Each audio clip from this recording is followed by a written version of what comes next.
Williams Stadium in Smyrna, Delaware. Welcome to 302 Sports live stream as we bring you a Class 3A District 2 matchup for first place tonight, featuring the 5-2 and 6th ranked St. George's Tech Hawks against the home team Smyrna Eagles with an overall mark of 3-4, ranked number 4 in our Super 7.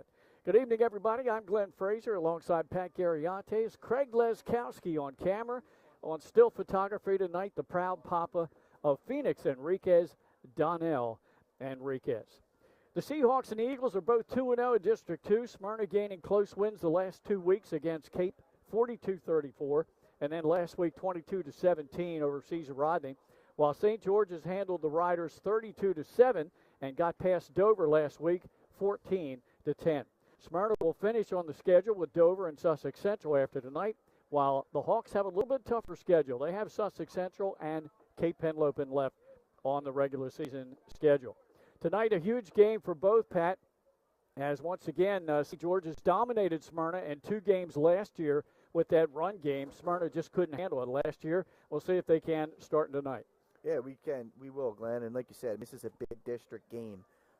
One that we definitely need to keep our eyes on as this season is somehow getting close to conclusion. Who would have thought? Yeah. But you're right. And looking at this Hawks offense, as a team, they've ran for over 1,100 yards to start the season and have passed for over 650. So pretty much a 2-to-1 ratio in terms of rush to pass on the offense. You look at it, the running backs, you got 2 guys to keep an eye on. Number 2, Aiden Jones. He was second-team All-District last year, Glenn, on the season. He's already got 128 rushes for 583 yards and 5 touchdowns on the season. And he's also joined by Joel Buck. He will also get in the mix, Glenn. The junior tailback has 88 carries for 390 yards and actually leads the team in rushing touchdowns with 8. So he's been tremendous. The passing game, this is where, they'll sprinkle this in. It's not the main focal point of this offense. The quarterback is junior Jaden Goffigan, and, he will spread the football around. He's thrown it 113 times so far on the season. However, he's only thrown for 56% on the completion side, 628 yards, 2 touchdowns, and this is the most important thing, 6 interceptions all season. Yeah.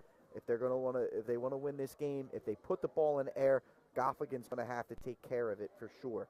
The receivers, he spreads it out pretty well, but his main target's Jordan Triplett. The senior receiver's got 28 catches on the year, 231 yards and a touchdown. But he'll also sprinkle it around. Michael Hartley's got 12 catches and a touchdown.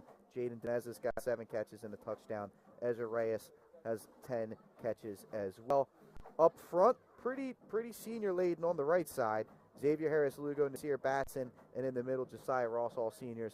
A little bit younger on that left side. Justin Mitchell at left guard, a sophomore. Sean Mulrine, the junior.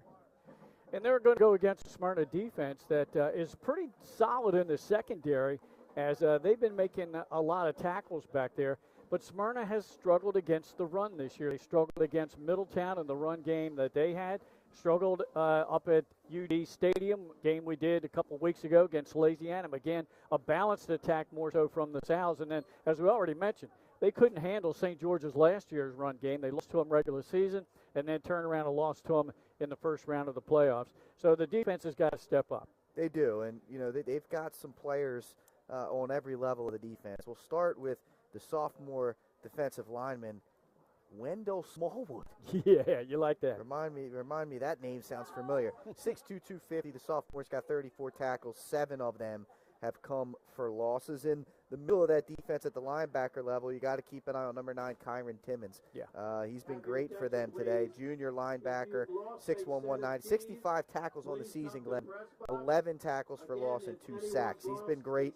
You'll also see Jake Sapinski, Eli Mann, and Mason Spears make plays at that linebacker level. And then when you go back into the secondary, it starts with Amir Thomas. I mean, he's the guy. He's a reigning all-district player. He's got 31 tackles, 6 of them for loss from the safety position, as well as an interception on the season. And then you look, Mike Lewis and Lance DeKia, they will also come up and make plays. Both between the 2 of them, you got 3 tackles for loss. Each of them have, and an interception for DeKia. So they have players at all 3 levels. Maybe not the star power that they once had, but it's a solid group, and we'll see if they can stop the running game of the Hawks. All right, you talk about the running game of the Hawks, then you flip it around, and you have to talk passing game for the Smyrna Eagles, Pat. It was 2-to-1 run-to-pass ratio for the Hawks on the season, and it's reverse for Smyrna. It is 2-to-1 in terms of pass. They've thrown for over 1,600 yards through the air, almost exactly. Yeah. 1,661 in the air and 830 on the ground. And it starts with the junior all-district quarterback, Drew Marks. I mean, he's been tremendous this year, 71% completion percentage. He will throw a lot of short routes, but he's effective. He's thrown the ball 187 times, 14 touchdowns. And again, same thing with Goffigan. Marks, although he's throwing the ball more, take care of the football. He's got 6 interceptions on the season. He will pull the ball in the read option. He's got 146 rushing yards on the season and a touchdown, but he will primarily be throwing the football here tonight. And when it comes to the ground game, you're going to look at the senior all-district running back, wide receiver, gadget player. I mean, he does it all. Kamaj Kearney.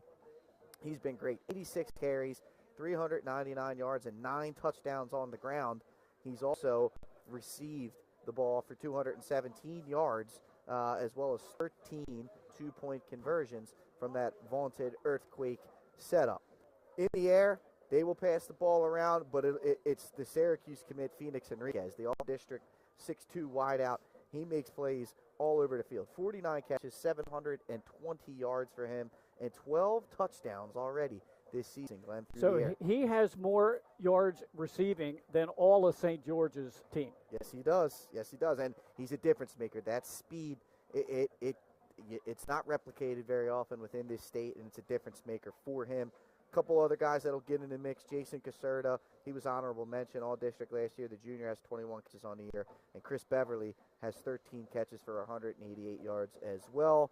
Taking a look down at the offensive line, you got guys all over the field for them. Wendell Smallwood again. Gray Judy, who is Mike Judy's son. Underclassman, only one senior, Doug Barbie, on that offensive front. All right, we'll get to St. George's defense when we come back. It's homecoming here tonight. Packed house here at Charles Williams Stadium. Pat and I will be back with the start of this game with the starting lineup after this. Turn your vision into a reality with Capstone Homes Design Center, bringing personalization, luxury, and quality all into one location, where you'll meet with our certified design consultant that'll show you exactly what you're choosing, so you can make the best choice for you when designing your new home. From first home to vacation houses, we build and design homes for everyone. Set up your appointment now and design your dream home today at Capstone Homes.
First State Orthopedics has 46 physicians and 22 physician's assistants at 16 locations across the state of Delaware. We provide both surgical and non-surgical treatment for a variety of orthopedic conditions, are specially trained in current state-of-the-art techniques. We serve as team physicians for over 20 high schools, Wilmington University, and many local recreational and competitive leagues. Our doctors are readily available to all local emergency departments, medical aid units, and urgent care centers for consultation and treatment. Give us a call today at 302-731-2888 or visit us online at firststateortho.com. Get the assurance that your HVAC system is what you need with Ambience. Ambience provides you with over 25 years of experience in the heating, cooling, and plumbing industry. The team at Ambience Heating and Air Conditioning provides high-quality residential HVAC installations, maintenance, and repairs in new and older homes in the Delaware, Maryland, Pennsylvania tri-state area. You may not realize it, but half of your energy costs go to heating and cooling. Make sure your energy dollars count and call us today for a free estimate. 302-239-HVAC. 302-239-4822.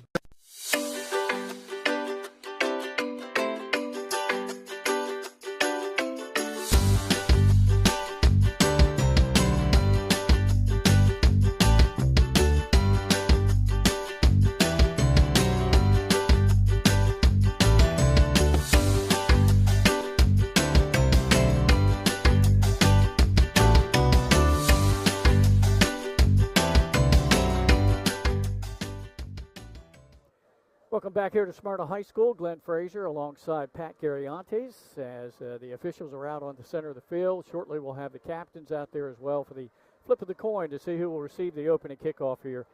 To start our ball game here, homecoming night at Smyrna High, and typically you won't find better floats anywhere up and down this state on homecoming than you do here at Smyrna High. They only have a few weeks to get them together, and they do a fantastic job.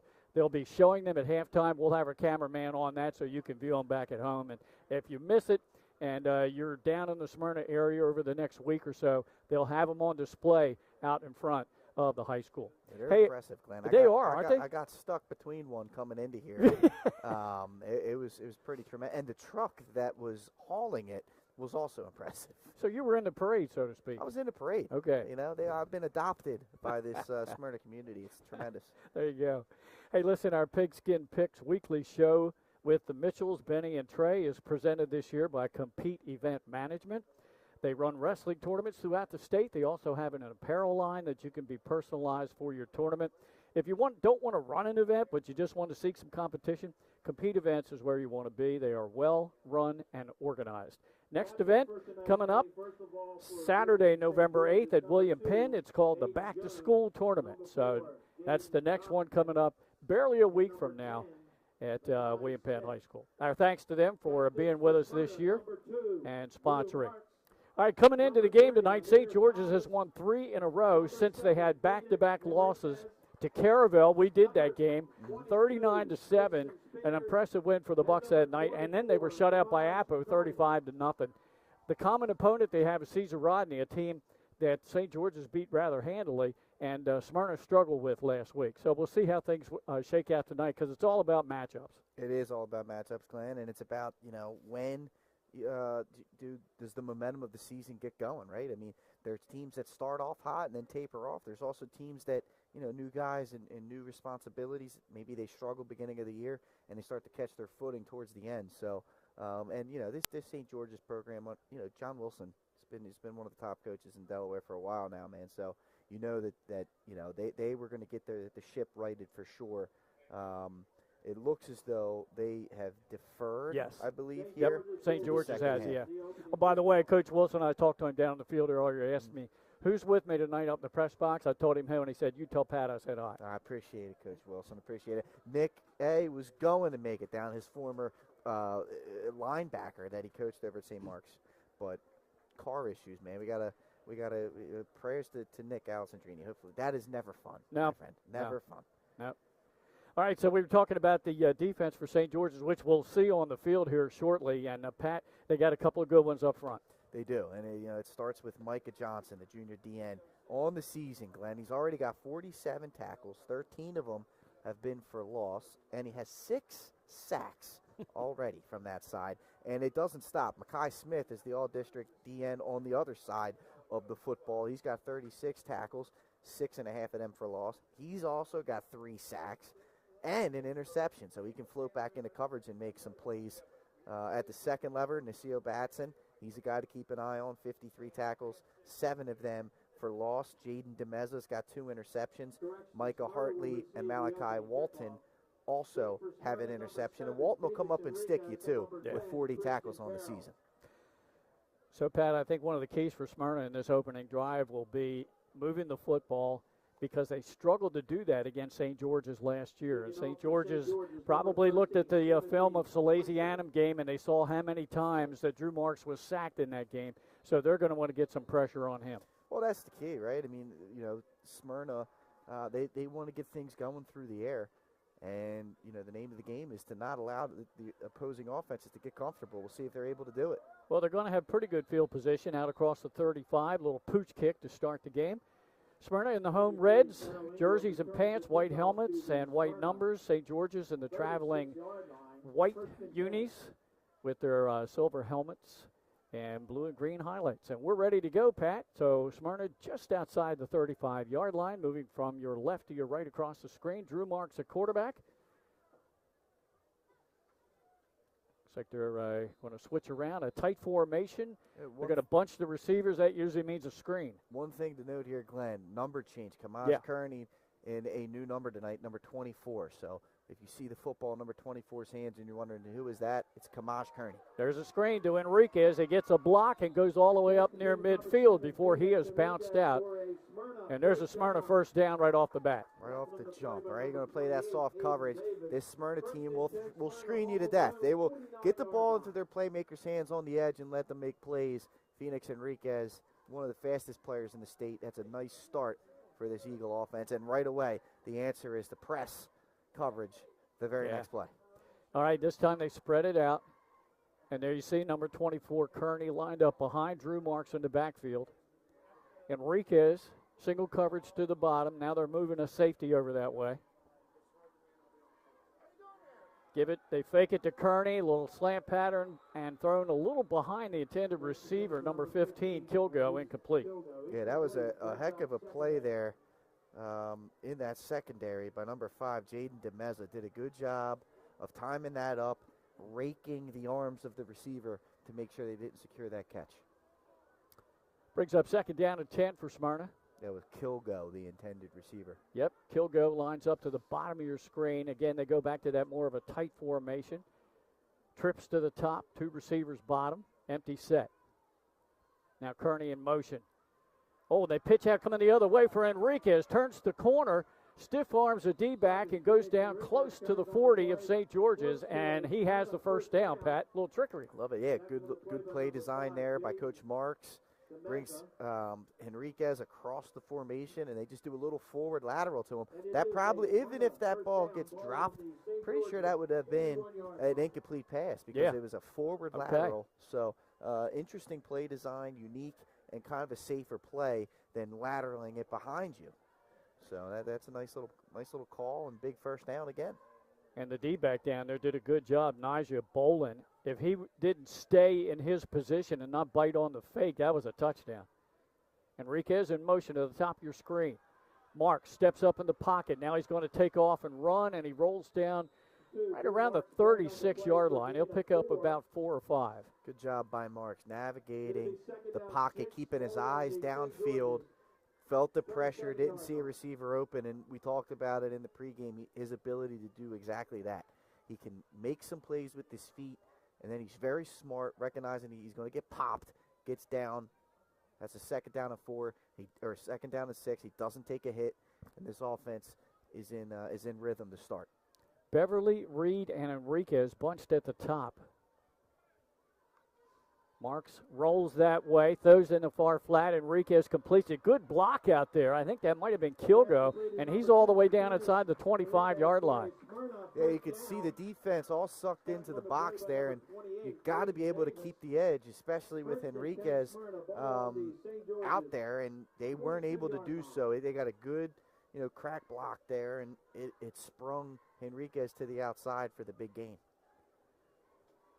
Smyrna on the move early, first drive of the game. Marks in the gun. Kearney lined up right behind him. Enriquez to the bottom of your screen, along with Kilgo. Now they turn, look to the sideline, see if there's a change in the play.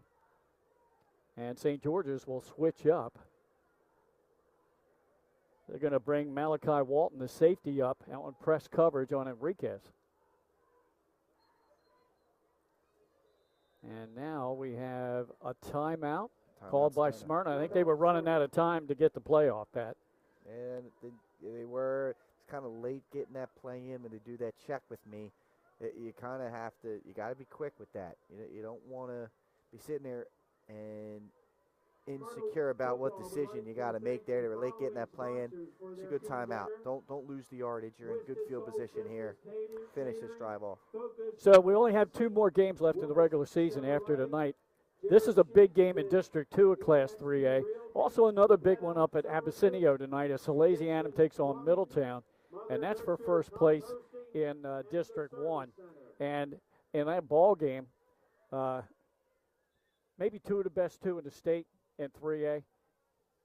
Yeah, without a doubt. And, that game, they sold that game out within minutes, from what I've heard. That's going to be a big one. And, again, I mean, this state, those 2 obviously up top, you gotta consider as the favorites. This Smyrna team competed with both of them. So competed with them. Correct. So I mean, there's an opportunity to be had. Let's see where those 2 teams stand. I'm especially after seeing that Salesianum game last weekend. Oh yeah, over Apple. Middletown puts a performance against them. I would be very impressed. Play action, faked it to Kearney, and hitting the slant pattern to Enriquez. Inside the 10, it'll be 1st and goal. That's a good play against this. Again, I mean, this St. George's defense right now, you got to cover up 7. You got to cover up 24. They have not covered number 7 up here in this opening drive. That's already his 3rd or 4th catch. His 3rd catch. There you go, yep. 1st and goal. Marks in the gun. And again, they go with a tighter formation, lining up the wideouts close to the line of scrimmage. Throws, screen. Enriquez gets a block, and he's into the end zone for a touchdown. Good block there by Jason Caserta to spring him into the end zone. Again, it's not able to set the edge is Smyrna, or is St. George's, and great job getting the ball to their playmakers.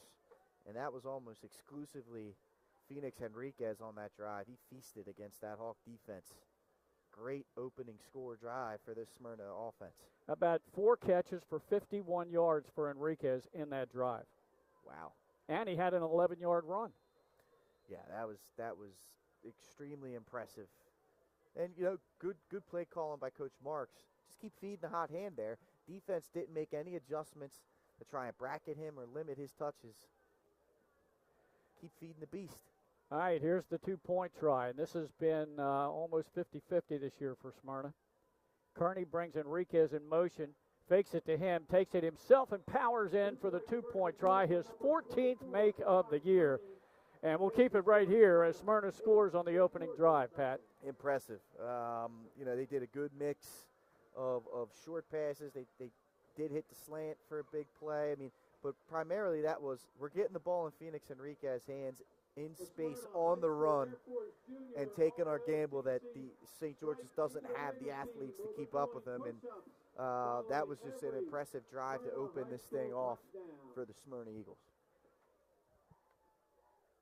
All right, so we saw the short passing game of Smyrna in full-blown action there in the opening drive. Now we're going to go to a more run-oriented offense with St. George's, and we'll see how they do with that 2-headed monster they have in Buck and Jones. Yeah, they're going to have to be man, I'm struggling with my words tonight, Glenn. My Lord. Pat's all excited because he was in the homecoming parade. They got to be efficient, right? Especially, with the drive that Smyrna just put together. This offense for the St. George's Hawks is going to have to run the ball, control the clock, keep that offense off the field. All right, here's the kickoff. Good return. And he hopped over the first defender all the way out to the 47-yard line. On the return was number 5, Lansana Dakia. No, excuse me. Let me get the right name. How about Jaden DeMeza on the return, and a great return for St. George's. Yeah, and an unbelievable tackle made right there by number 13, Daniel Tomba. Perhaps a touchdown-saving tackle right there. You got that right. All right, quickly, St. George is right off the sideline and up to the line of scrimmage, ready to go. Quarterback is Goffigan. He hands it off right up the middle. Gang tackle, pushing ahead to the midfield stripe, and then getting pushed back. That's Buck on the carry. And there it is, right? They're going to have to get that 3-4 yards per carry to stay ahead of the sticks, keep this run game going. Again, keep that Smyrna offense off the field. Exactly right. Dominate that clock, time of possession. 3-yard pickup for Buck at 2nd down and 7.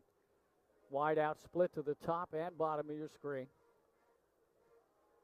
Buck again weaving his way through the defense. Got into Smyrna territory to about the 46. He'll pick up 4 more there. It's a good start here. First 2 plays for St. George's. That offensive line moving bodies right now. Now you're seeing some tempo here, Glenn. And they go quickly without a huddle. Smyrna going with 3 down linemen.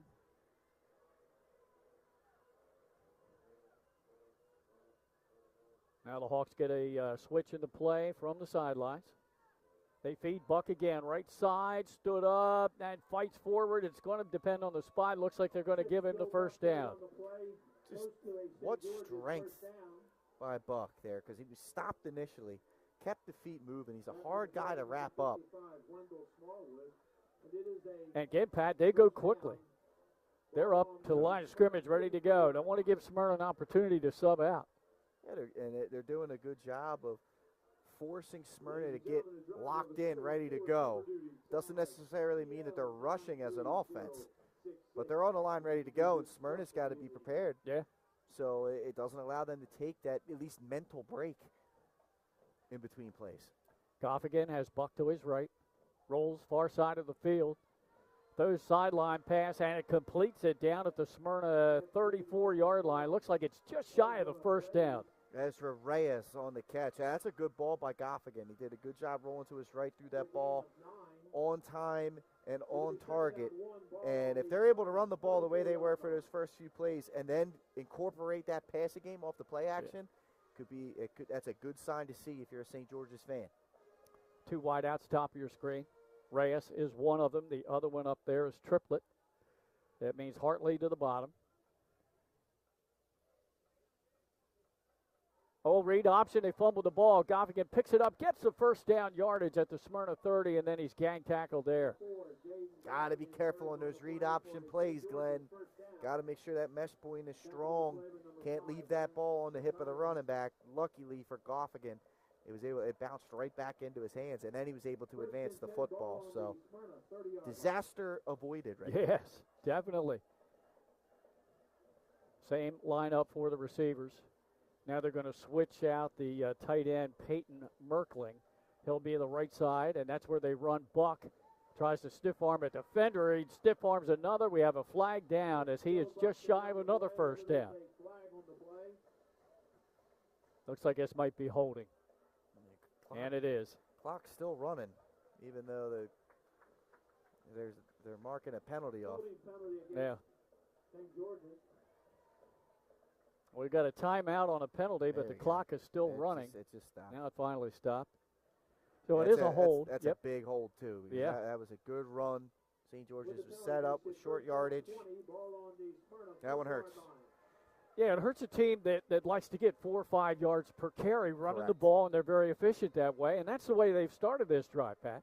Absolutely, and we'll see. I mean, Goffigan did a good job on the opening throw. He's probably going to have to throw the football again here in this set of downs. 1st and 20. They'll give it to Buck right up the middle. Wow. Powers ahead. He got all the penalty yardage back in 1 carry. Maybe not, Glenn. Maybe not. And this offensive line has done a tremendous job these first 5, 6, 7 plays as an offense, allowing these running backs to have wide open holes. They're not being touched until they're down the field 3 or 4 yards. There goes Buck again off right side. He got about 4 yards before he stopped. And let's give credit to those seniors on the right side there that you mentioned during the pregame. Yeah, Harris, Lugo, Batson in the middle, Josiah Ross. I mean, they're relying on those guys, and they're opening holes right now for Joel Buck, and he's doing the thing. He's powering through defenders. He picks up 4 again there. Brings up 3rd down and 6. So they did a good job of getting the penalty yardage back in 1 play. Now they have a manageable 3rd down. Hartley and Reyes will line up to the bottom of your screen. Triplet to the top. Quick snap. They hand it off up the middle. Good tackle made. And shy of the first down by about 2 yards. And that was Aiden Jones' first carry of the game, Pat. How about that? They were midway through the first quarter, and their leading rusher gets his first carry. And And they went with the Thunder to start the drive off. They brought in the Lightning there on that run. Sets them up with 4th and a long. I was going to say long one. We'll call it a full 2. There you go. I'll go with you there. And it looks like they're going to stay with Jones. More of a speedster back or a slashing back, where Buck is a power runner. They hand it off to Jones. Does a good job of changing motion at the line of scrimmage, reading the blocks, and I think he's got the first down. We'll have to see. He looked like he got to the 20-yard line, which was past the down marker. The down marker looked like it was at the 21. Official going to call timeout. We might have a measurement here. And we have not had many all year. We'll see. I mean, I think that ball got to the 21-yard line. I don't think the chains were at the 21 or at the 20. Uh-huh. So we'll see. And the ball is marked short of the 20. Let's see. All right, they bring in the chain gang. If any bit of that football. That's right, any bit. The chains. It's a first down. And, folks, I know you're sitting on the edges of your seat. What are we going to get? There comes the stretch. And it's the rolling. Close. It is. Oh, down, my Smyrna. goodness, he didn't get it. Whoa. Wow. They're going to say it was like an inch shy. What a break there for the Eagles. Nice stop. That's huge. And, again, that holding penalty really hurt. Sure did. The St. George's offense. All right, we're under 5 minutes to go in this first quarter. Smyrna on top 8-0 to get the offense right back out on the field. And Smyrna, just like St. George's, they come off the sidelines, change of possession, they're lined up ready to go. No huddle. And they're going to stay with that more of a tight formation with the wideouts close to the line of scrimmage. Well, it's working because Yeah. it's sucking the defense in, and they've been able to get to the outside. Yeah, helping them get the sideline edge, first. right? Correct. Kearney in motion. Fake it to him. They flip it to Enriquez again. 30 and bounced out near the 35. It's working. I mean, they're drawing that defense inside the hash marks, and then they're able to get out to the edge for big chunk plays. And timeout here by St. George's. Coach Wilson not happy with what he's seeing from his defense right now. Now, Pat, what did you see there? Would you consider that a forward pass? Did he flip it forward or behind him that time? I mean, it was forward. It was definitely a forward pass. So, right. Again, it's one of those safe plays to where if it falls on the turf, it's incomplete.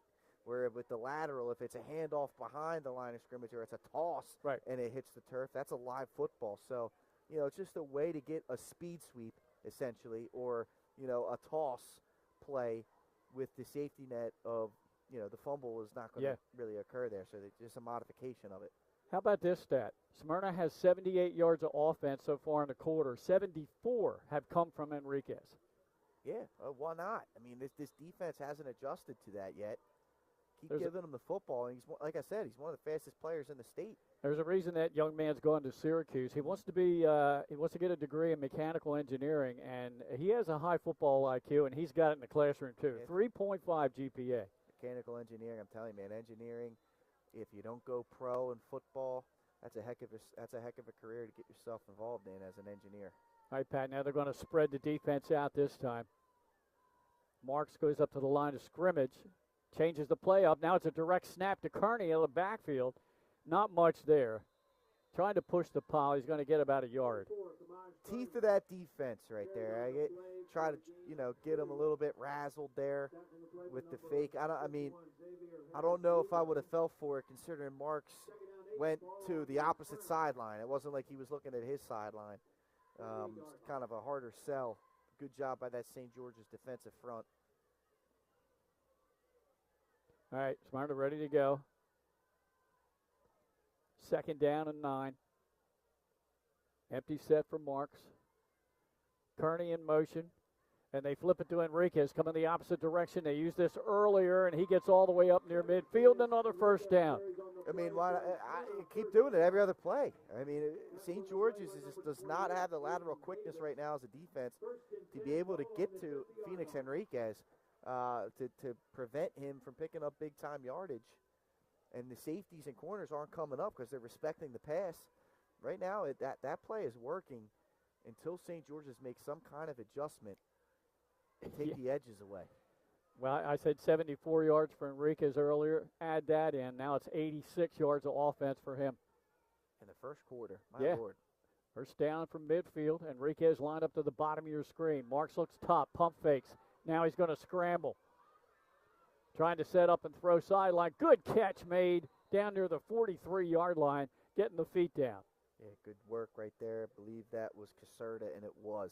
He did a good job. He felt the rollout. He broke his route off, came back to the football. That's what they teach you. If you go deep, you come back. If you're down, if you're short on the They called it drill, incomplete, Pat. They said I hate to interrupt you, but yeah, I thought he got a foot in over there. He might have lost it when he went out of bounds. Got a update for you score-wise on our Dover Federal Credit Union scoreboard.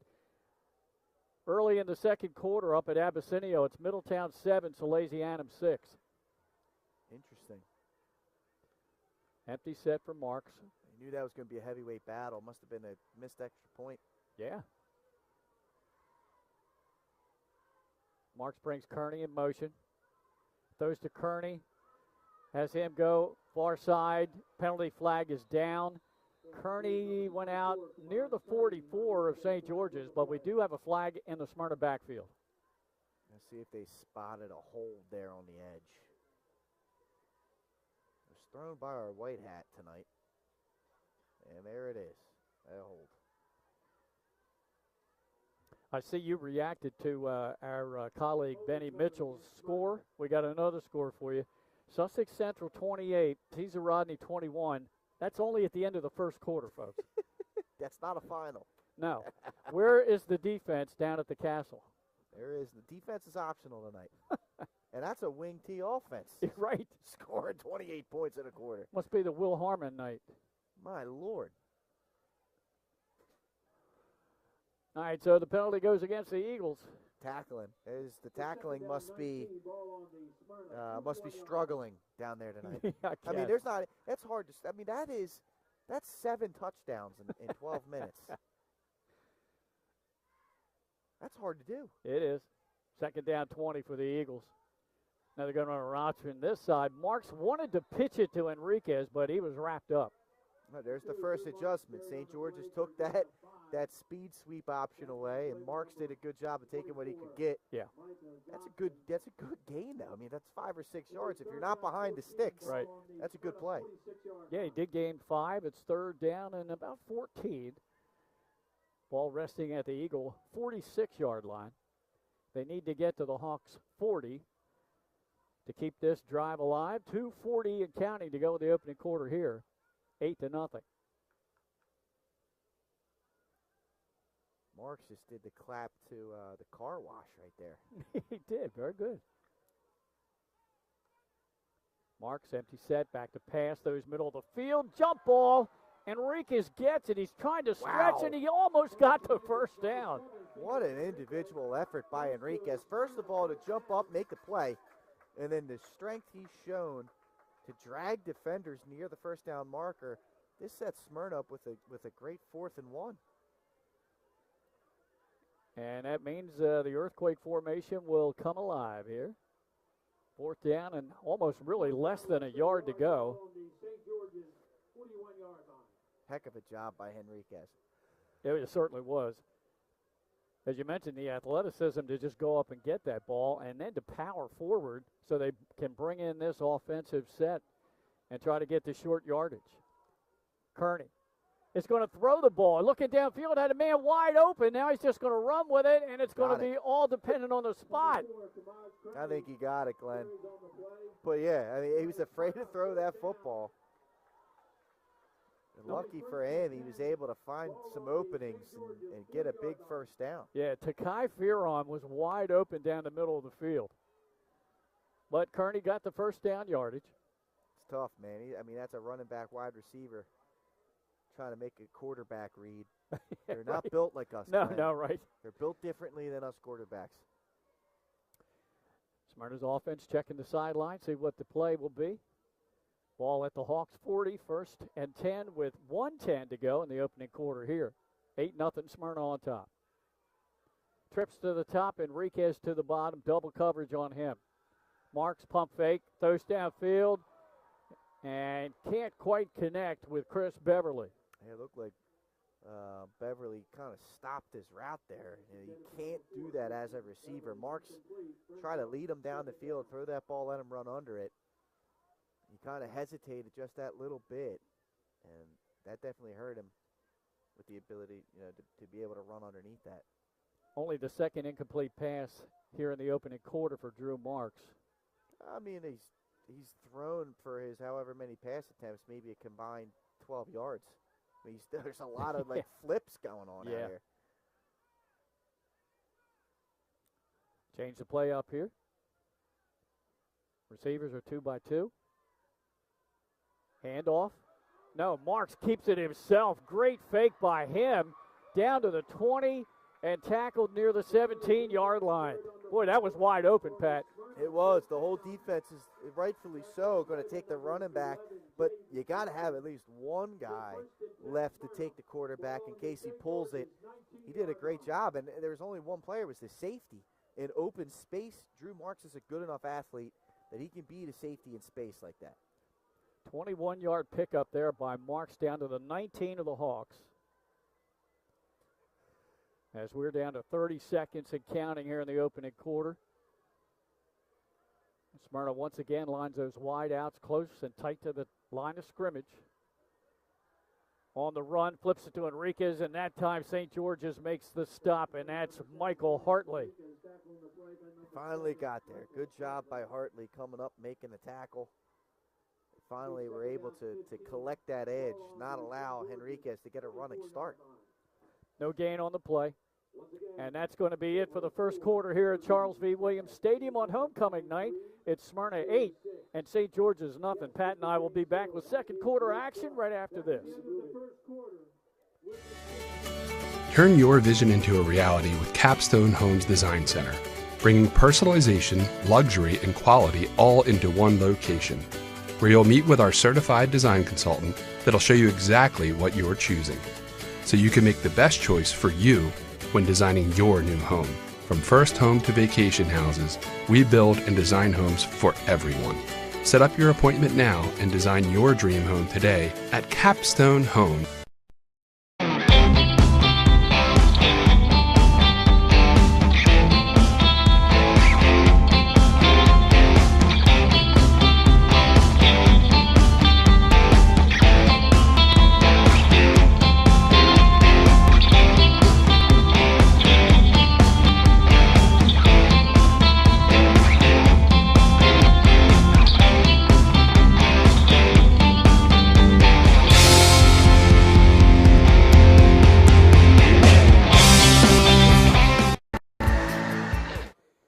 Ready for second quarter action here. Homecoming night at Smyrna High School, and the home team Eagles leading by a score of 8-0. We had a couple other scores for you. Early in the second quarter at Abyssinia was Salesianum trailing Middletown 7-6. Tight one there as expected. And down at the Castle, Sussex Central 28-21 over the Riders. And that was at the end of the first quarter. That's 7 touchdowns in 12 minutes. I mean, that's the tackling optional. All down right, there. We're ready to go to start the second. Eagles on the move. Marks takes it again after faking it to Kearney. Splits 2 defenders at the 15 and gets down close to the 13-yard line. Good read by Marks, and then good job of not being hesitant with the football. Just getting north-south, getting as much as you can, understanding you're going to take a hit. But the last thing you want to do is sit there and try and, make some jukes, do this, that, and the other thing, and you're not getting north and south. You get tackled for a 3-yard gain instead of the 7-yard gain that he did. He was decisive and got upfield, got as much as he could. Nice work. His last 2 carries were identical fakes to Kearney for 32 yards. Yeah, the defense is looking to take Kamaj away. Kearney in motion to the top of your screen. Marks drops straight back. Looks downfield, has all day. Now he's going to scramble. And he's just going to pull it in and take it out. Nobody open. Well, we talked about in the opener how both quarterbacks have 6 interceptions on the season. They're going to have to take care of the football, try and win the turnover battle. Great job by Marks. He didn't like what he saw. He had to flush the pocket to his opposite throwing side. Did a good job of just, saving the down. It's still 4th down and manageable for this offense. Little Jalen Hurts type of effort right there. There you go. Be protective of the football. Don't allow momentum to swing the other way. The high school Eagles and the NFL Eagles. I like it. All right, 4th down and 4. Empty set from Marks.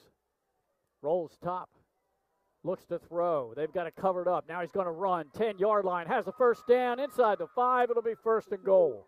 Tremendous job. Again, first 2 drives of the football game, you saw Phoenix Enriquez on that play. No one near him. Yeah.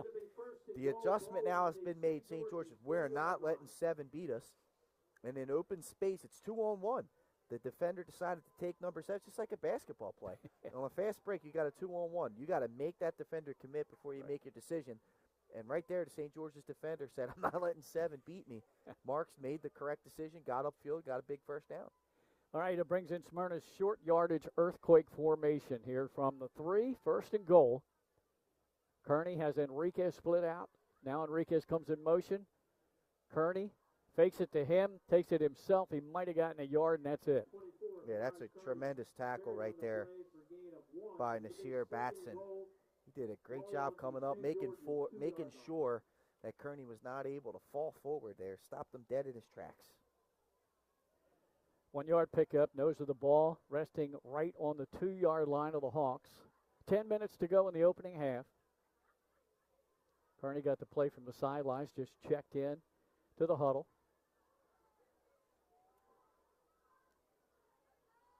Enriquez and Kearney side by side. Kearney takes a snap, tries to power forward. And he might have gotten another yard to the 1, and that's it. So it's tough going. This is the strength of this St. George's team. Yeah. They're strong in the middle there, up front in particular. Earthquake might not be the best look for this matchup with Harris, Lugo, Roberts, Smith, and Johnson, Batson. These guys will come up and thump you. We saw it on their offensive possession where they were able to run the football down the teeth of the Smyrna defense. Where's Smyrna been winning? They've been winning on the edges. Yeah. I know that they love to do this earthquake down here at the goal line, but this is strength. This is strength on strength right here. They will throw out of this formation. They've done it before. And now we have a timeout taken by who? Offside. Wow, St. George's jumped. Yeah. So from the 1.5 down to the half-yard line. But again, you're right. It's tough to power right up the middle on this Hawks interior defense. And those linebackers are lining up in all the gaps. 3rd down and goal inside the 1. Enriquez in motion. Fake it to him. Kearney takes it, stretches that ball out across the goal line, and he's in for the touchdown. 1-yard touchdown run by number 24. Good job. Smyrna did the job that time. They were able to open up a hole for Kearney to get through. And a good reach by number 24 in red. And the Eagles are in control of this one, Glenn.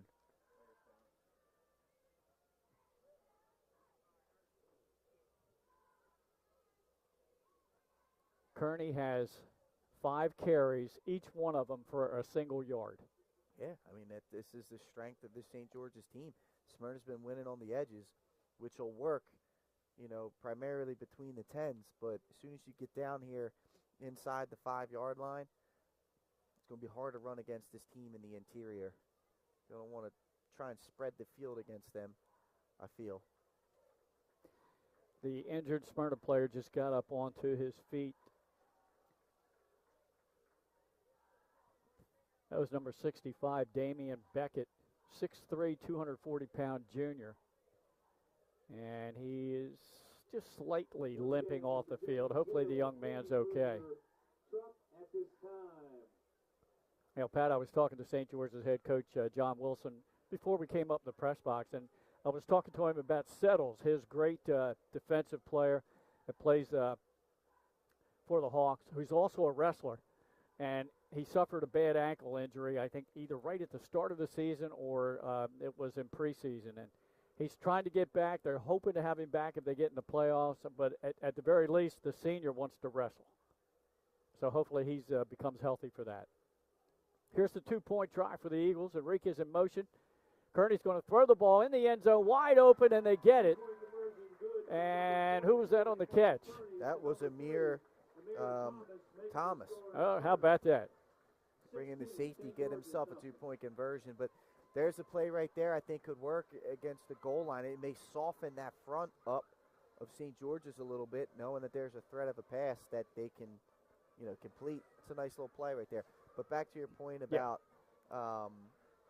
St. George's. Yeah, I mean, if they can get him back for the playoffs, that could be a huge addition for them. Yeah. If they can get themselves into tournament play. Trying to remember his first name is Jaleel Settles. He's had a great career at St. George's. And I told Coach, you hate to see anybody sit out almost an entire season with an injury, but especially a senior. Oh, without a doubt. And, I get it. Settles wants to wrestle, but you know that he wants to get on that gridiron one last time as well. So hopefully, St. George's can, stay up the task, get themselves into this tournament, and allow him potentially to come back and get that opportunity in his senior year to walk off the field. Yeah. You take it for granted, I think, sometimes as a high school player, but looking back on it, I'm sure he's going to want to be out there at least one last time. Hopefully he can get that opportunity. Yeah, we all wish him the best. Down on the field, Smyrna's Reed Schultz, son of athletic director here at Smyrna High, Bill Schultz, good friend of ours, to kick it off. And, Reed's stuck himself into the mix a couple times this season in games we've watched. He's come up with some tackles. So there's a pooch kick near side, fielded at the 40, up to the 45, pushing the pile to about the 46-yard line. On the return was number 12, and that was Ezra Reyes, one of the starting wideouts. Great field position for St. George's, who had a very impressive opening drive, Pat. They did. Regiment of Red rocking with Poker Face by Lady Gaga. They're doing a great job of it. But, this St. George's offense just kind of went strength on strength there and kind of pushed the ball down the Smyrna Eagles' mouths. And honestly, a holding penalty is the only thing that derailed them. So let's see if they can keep things moving in the running game. Slashing off the left side. That's Aiden Jones. He got about 3 yards on the first down carry. And this is, we've seen it. We talked about it. This is their game plan. Let's get 3 or 4 yards of pop, and that'll be enough to move the chains. But, again, you're right. They can't have a major penalty putting them behind the chains in a drive. No, they can't. And they also can't get too far behind on the scoreboard because then this game plan starts to work against you because you're chewing a lot of clock. Deep pass, and his secondary beat, a diving catch made inside the 20-yard line by Jordan Triplett. Tremendous job, and the defense gets sucked in because all you're seeing is run. It was a great double move by Triplett. He sold the slant. It's what we call a sluggo. Slant and go, and that's a beautiful ball by Goffigan. Just let it up there, let his receiver run up underneath it. That's the big play the St. George's need to get themselves going. Now they are in the red zone looking to strike. Down at the Smyrna 18-yard line. Jones gets the ball left side, trying to find some blocking, and he's going to power his way close to the 15 before he's pushed back. Nice stop there by the Smyrna defense, limiting the carry there for Jones. Looks like they're going to get Joe Buck back in the mix here. Get the big bruising back here to try and get things going against this Smyrna defense. Jones picked up 2 there, Pat. Ball at the 16-yard line. 2nd down and 8. Triplett in motion. Reyes gets a football. A nice tackle made on him at about the 13-yard line. He's going to pick up 3. Yeah, nice play right there. That's Mason Spears did a good job of tracking him down and forcing a 3rd down and long, really, 3rd and 6 here. Not where St. George's wants to be with this running game. Clock running inside of 7 minutes to go in this opening half.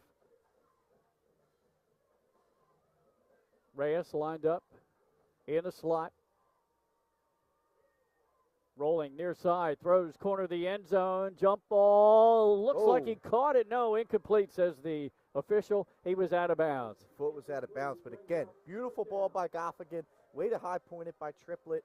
Just unable to get that toe down. That's a heck of a play, though. Yeah, great. You can see the respect. I mean, Amir Thomas just dapped him up, and that was a heck of a catch.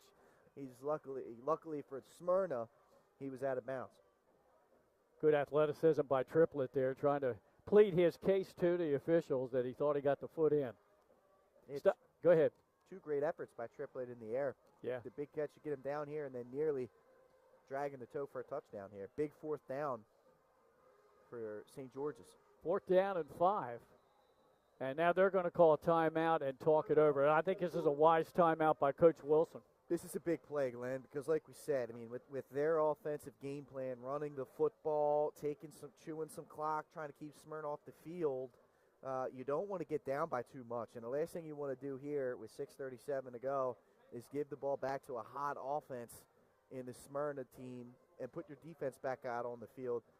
They haven't been able to come up with a stop, and you would be dependent upon them getting a stop there. So the 1st down here is a game-changing type play if they can get it. So, yes, good timeout.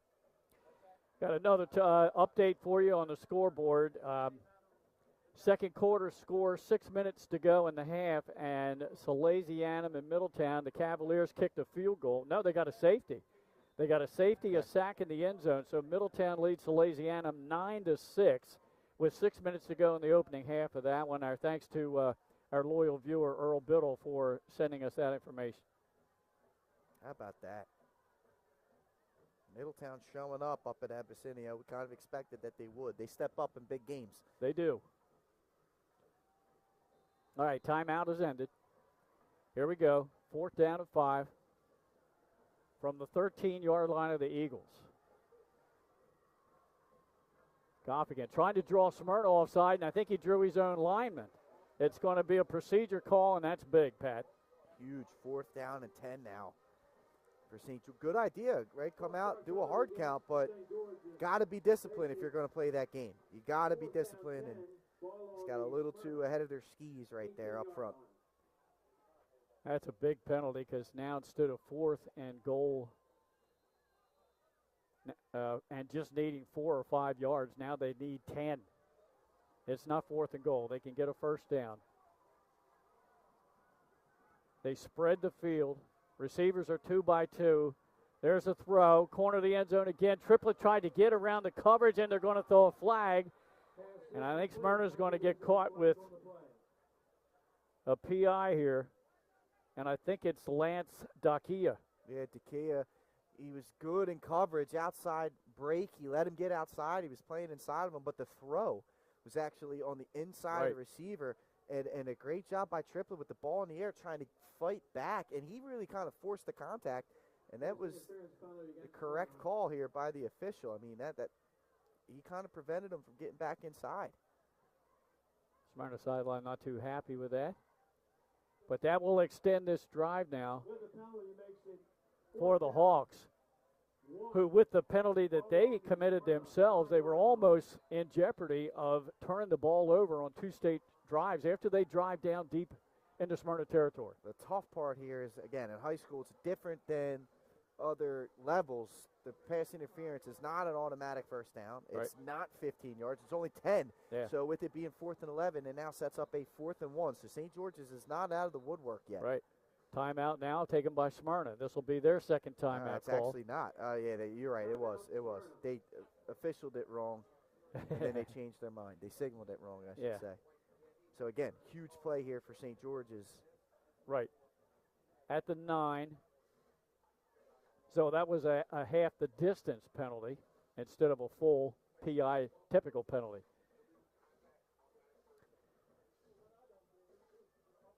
This program note, folks, next week, our crew, we're not going to have a Friday night game. We got a Thursday night game. Yes, we do. At Caesar Rodney, Cape Henlopen and the Riders, and that could be a game that determines which one of those two might make the tournament and which one might not. Then on Saturday, we're going to see St. George's again. They're going to have Sussex Central at home. And, we're all getting together and going trick-or-treating on Friday, Glenn. Okay, that's what it is. Buck powers off the left side, appears to have the 1st down yardage. Good work there by Buck. Good play call by St. George's. The 4th and 1, much easier within their playbook. Oh, yeah. That's their bread and butter. 1st and goal, St. George's ball on the Smyrna. So Buck picked up 3 yards there. And if you look at his carries, 3 yards, 4 yards, 3 yards, then he had a 10-yarder in there when we got the penalty yardage back, 4 and now 3, and here we go. 1st and goal at the 6. Buck Tries to power his way off the left side. Smyrna met him at the 5 and pushed him back. Good defense there by Smyrna. And again, this is going to be 4-down territory here for St. George's. They want the points here. And we'll see if they're able to do it. And again, St. George's deferred the opening coin toss. So they will receive the second half kickoff, which could loom large with this clock continuing to wind down and them being down here in scoring range. This could set them up nicely if they're able to get a touchdown, not leave much time left for Smyrna, and then receive the football again coming out of the second half. Good point, Pat. And now we have official timeout before the snap. Smyrna was subbing in players. I think they're counting to make sure there aren't too many on the field. Counting again. Did we get that count right? Smyrna has too many players on the field. And at this point in the season, game number 8, those are the kind of penalties that will just cause a coach to pull hair out. Yeah, it will. That'll frustrate you. The only thing good about this is the clock is stopped for Smyrna, so the chances of you getting the football back are looking better, right? Are better. All right, so now second and goal, just outside the Eagle 2. It's Buck trying to power off the left side. He's close, and it's a touchdown. And St. George's is on the board with 5:17 to go in the half.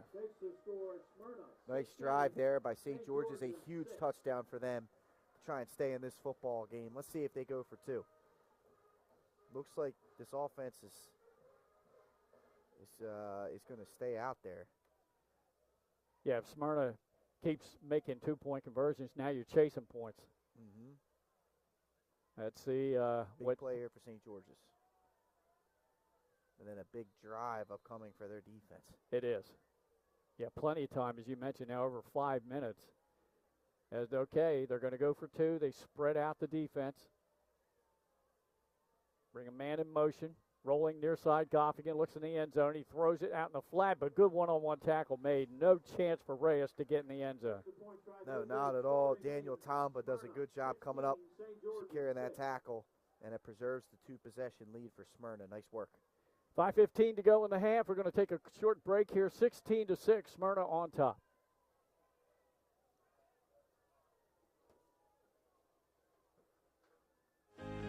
Welcome to Premier Physical Therapy and Sports Performance. We're a locally owned outpatient physical therapy practice with convenient locations in all 3 counties in Delaware. At Premier, we have experienced physical therapists with advanced credentials, but their hospitality, passion, and enthusiasm is what makes the difference for you. Find our convenient locations at premierptsp.com. Wade Frazier alongside Pat Gariantes. Craig Leskowski on camera. And Donnell Enriquez, still photography here tonight for us. As we're just about ready to go with the Hawks kicking it off to the Eagles. What we got here? We got a stoppage. Not quite sure what this is for. It's for the kicker. Yeah, Wichert is usually the place kicker. They Not also sure. have another kid that will kick some for them. Is it a bad kicking ball? What do we got here? I don't know. Carter Kriss, K-R-A-I-S-S. Didn't get a pronunciation on him beforehand. Sorry about that.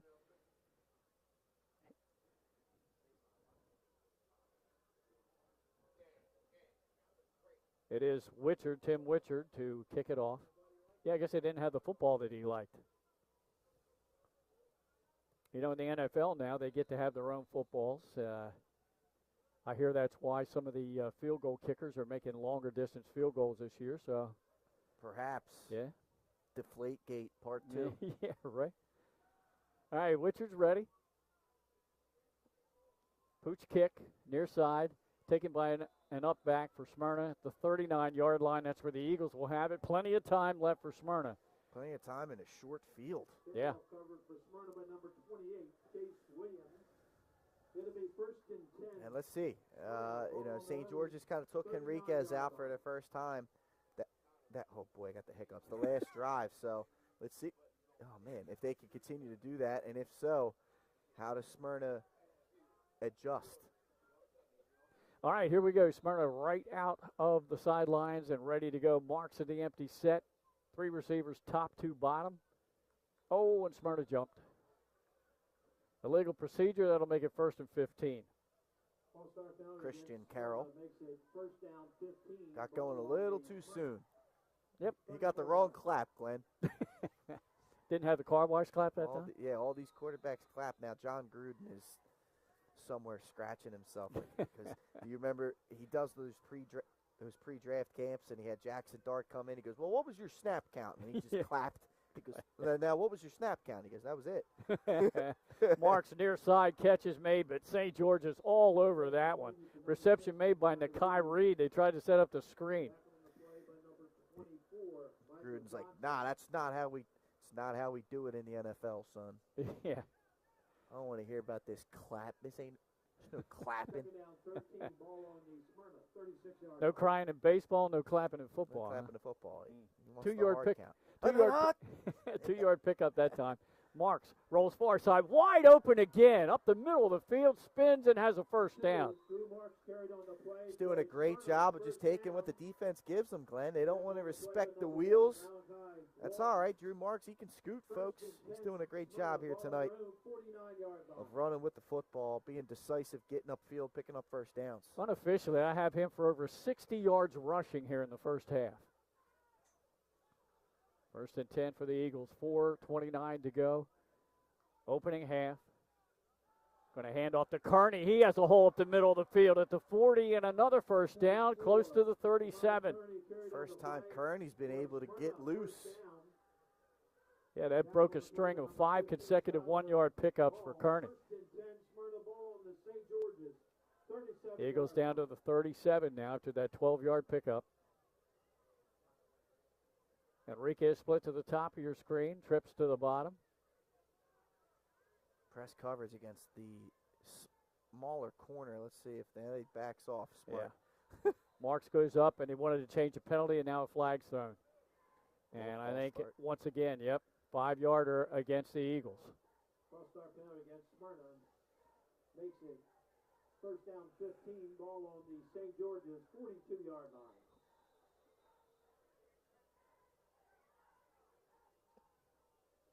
Backs up the Eagles to the 42 of the Hawks. Quickly, the Hawks shifting their defensive backs. Enriquez split to the top again. And Kearney in the backfield with Marks. Smyrna almost jumped too quick again, and I think they did move. And everybody's not on the same page here for the Eagles right now. False start penalty against Smyrna makes it 1st down 20, ball on the... And that's rare to see this. 47-yard line. Yeah, now they're all the way back to the 47. 3:35 to go in the half and counting.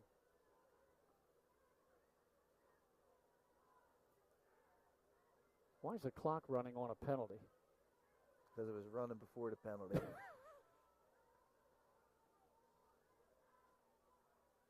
Marks fakes it. He hands off to Kearney. And he got about 4, maybe 5 yards there. He'll pick up the last penalty yardage. Makai Smith in on the tackle. Nice work there by the all-district talent. Just not much room for Kearney here tonight. No.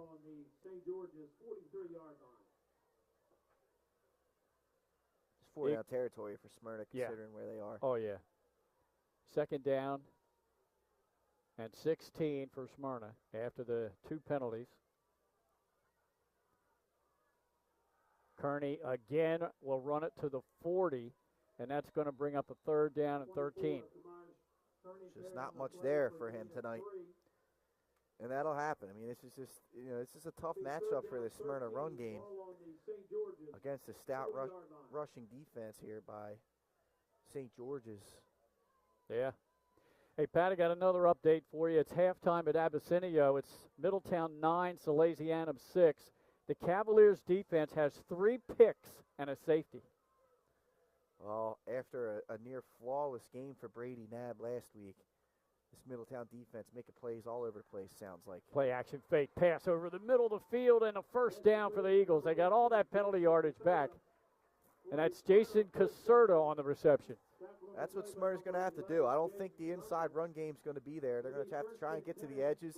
And if they can't do that, Drew Marks is going to have to win this football game with his arm.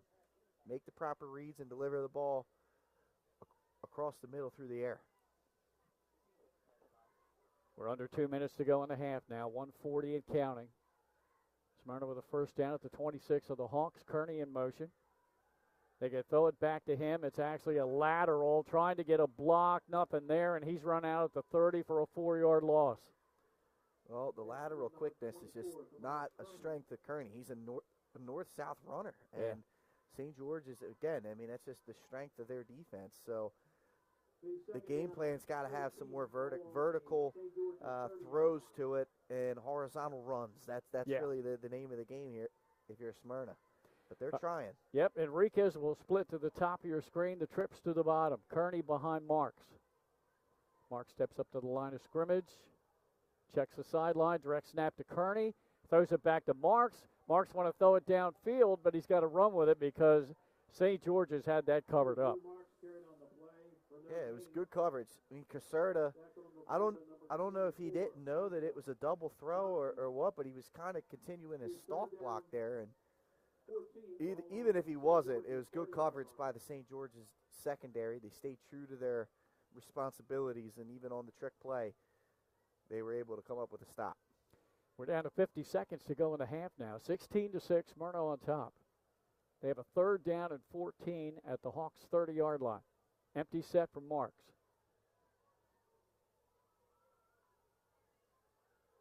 Pressure's coming. It's a blitz off the edge. Now he's going to run with it. 25, spun around about the 22-yard line. Good job by the St. George's defense. There's a timeout by Smyrna. Fourth down and about 5. We'll see what they decide to do here. Do they just secure the first down, or do they try and take a shot here? Yeah. With the amount of time that's left, it's not really St. George's strength here. Late clock situations, quick strike type offense. Just got to protect against the double moves. So I think Smyrna's out of timeouts. I'm taking the shot if I'm Smyrna here. So the ball's placed at the Hawks' 21-yard line. It's fourth down and 5, so the first thing the Eagles want to do is get the first down, but if they do, they're going to have to hurry up and spike it if they don't get out of bounds, because I don't think they have any timeouts left. St. George's definitely doesn't have any. All right, earlier in the half. The Hawks defense comes out, waiting for the Eagles offense. Just under 39 seconds to go in this half. So Caserta and Beverly will split to the top of your screen. Enriquez is in the backfield with Marks. And then two wideouts to the bottom. A lone wideout to the bottom is Nakai Reed. Now let's see what they do here with Enriquez and not Kearney. Now Enriquez will go in motion. Empty set for Marks. Back to pass. Steps up. He's going to try to run with it. He's inside the 10. He's inside the 5. Did he get in?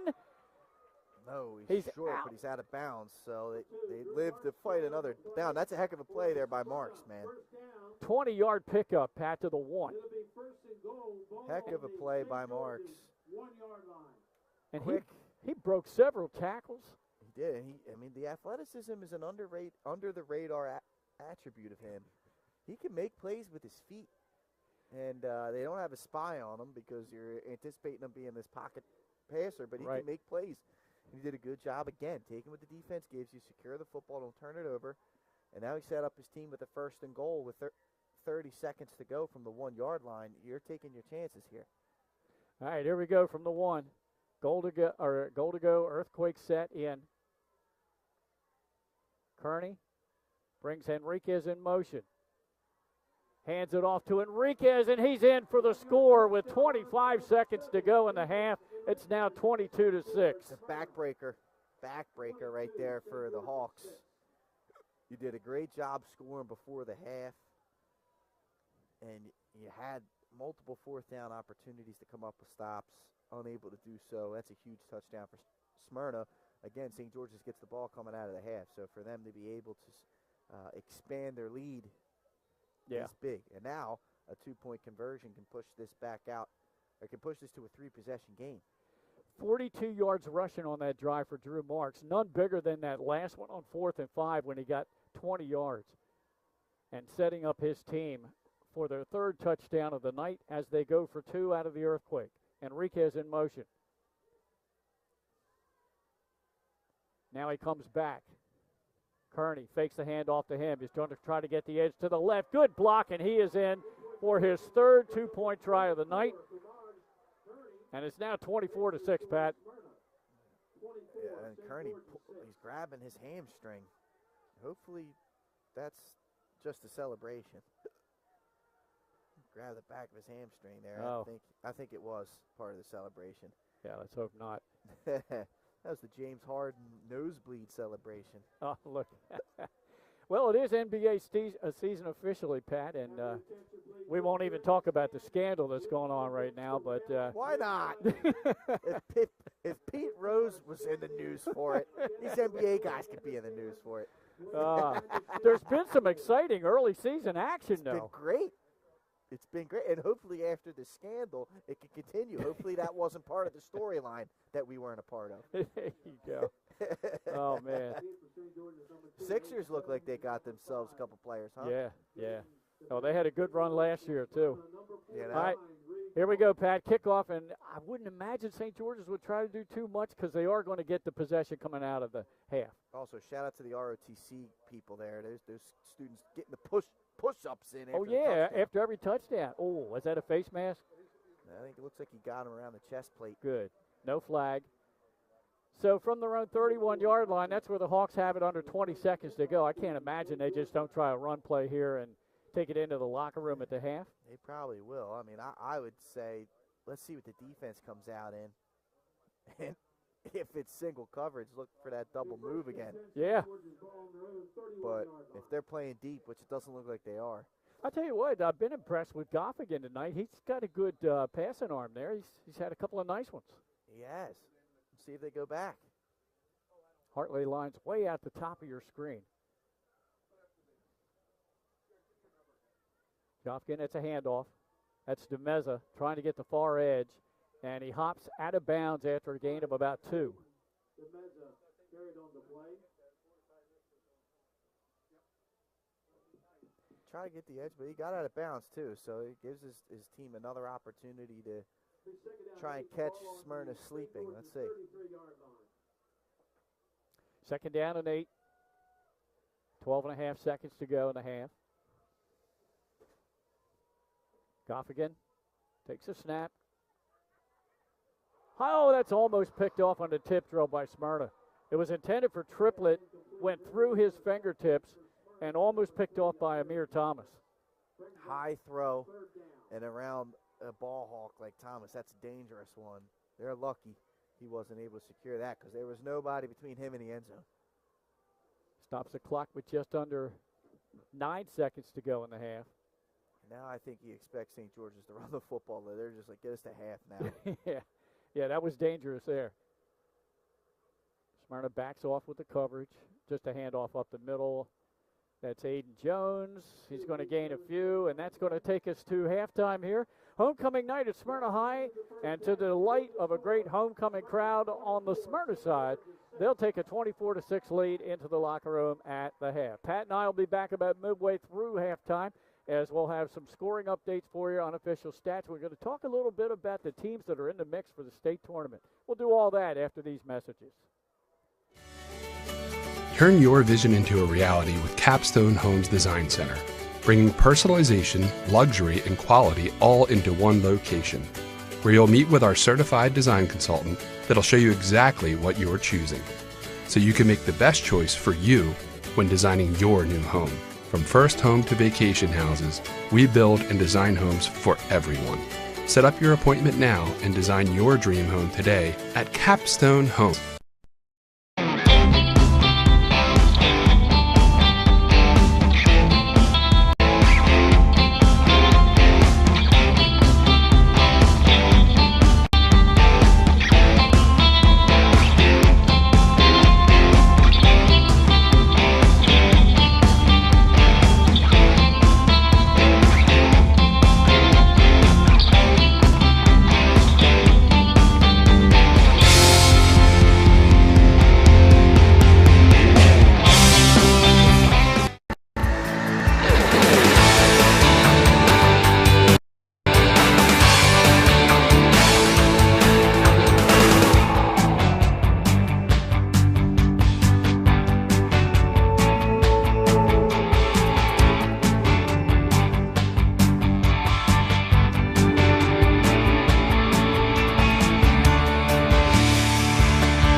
First State Orthopedics has 46 physicians and 22 physician's assistants at 16 locations across the state of Delaware.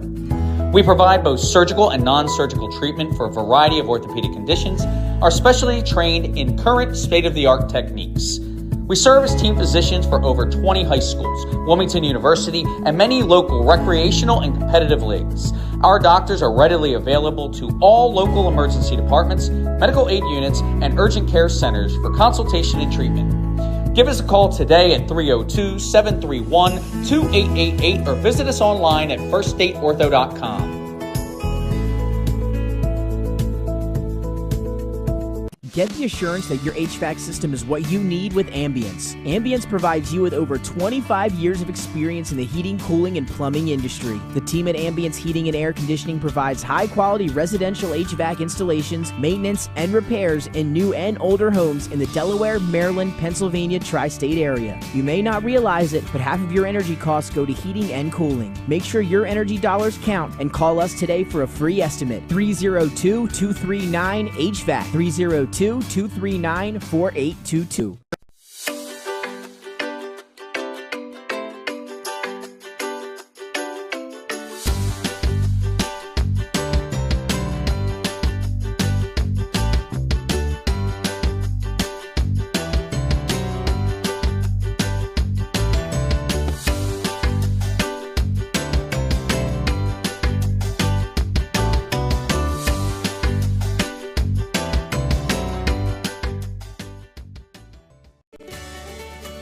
Turn your vision into a reality with Capstone Homes Design Center, bringing personalization, luxury, and quality all into one location, where you'll meet with our certified design consultant that'll show you exactly what you're choosing, so you can make the best choice for you when designing your new home.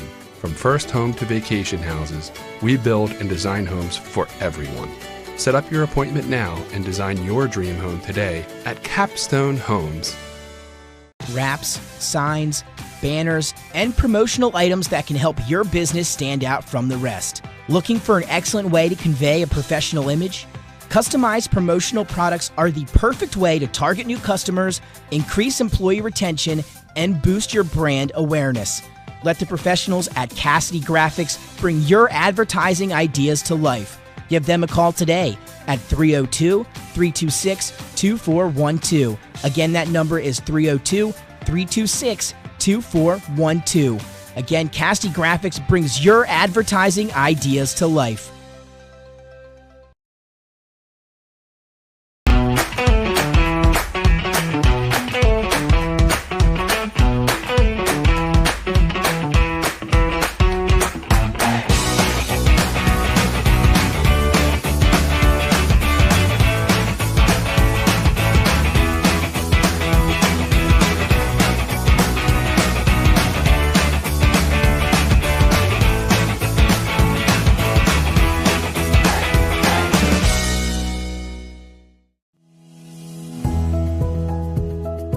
First State Orthopedics has 46 physicians and 22 physician's assistants at 16 locations across the state of Delaware. We provide both surgical and non-surgical treatment for a variety of orthopedic conditions, are specially trained in current state-of-the-art techniques. We serve as team physicians for over 20 high schools, Wilmington University, and many local recreational and competitive leagues. Our doctors are readily available to all local emergency departments, medical aid units, and urgent care centers for consultation and treatment. Give us a call today at 302-731-2888 or visit us online at firststateortho.com.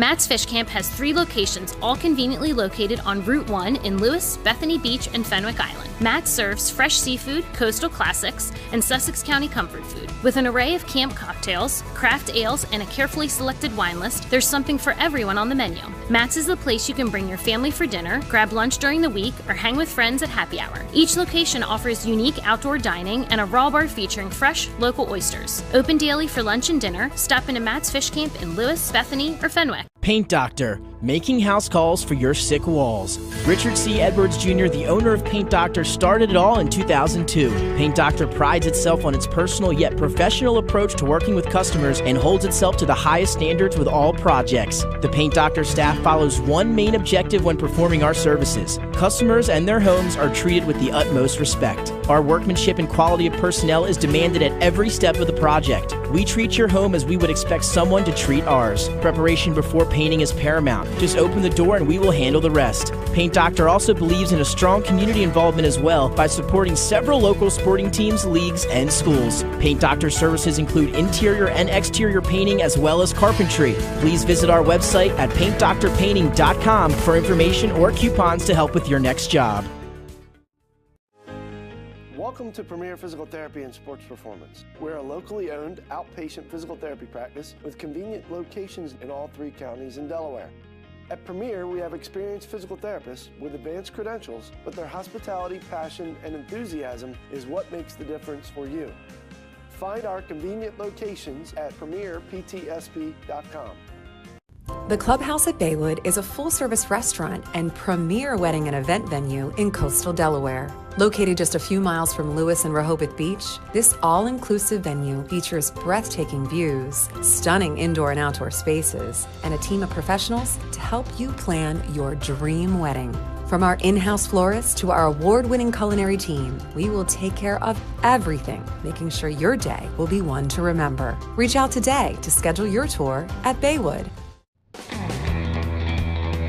From Fenwick Island to Middletown, Surf Bagel is your go-to spot for fresh baked bagels and good vibes.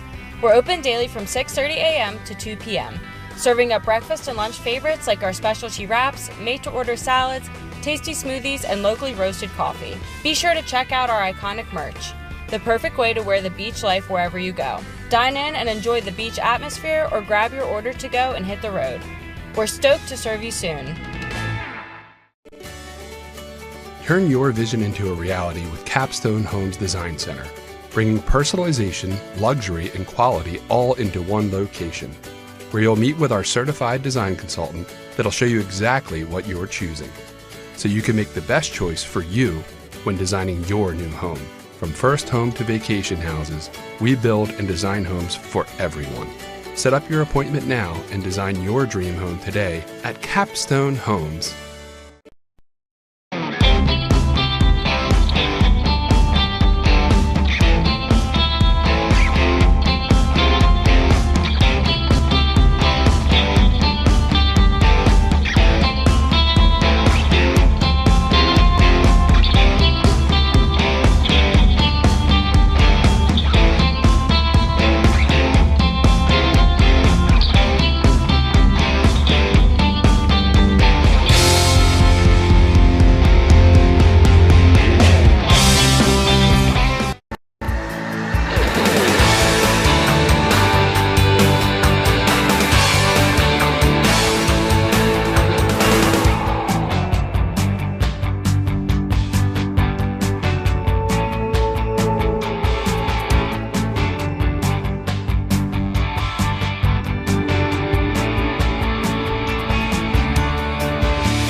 First State Orthopedics has 46 physicians and 22 physician's assistants at 16 locations across the state of Delaware.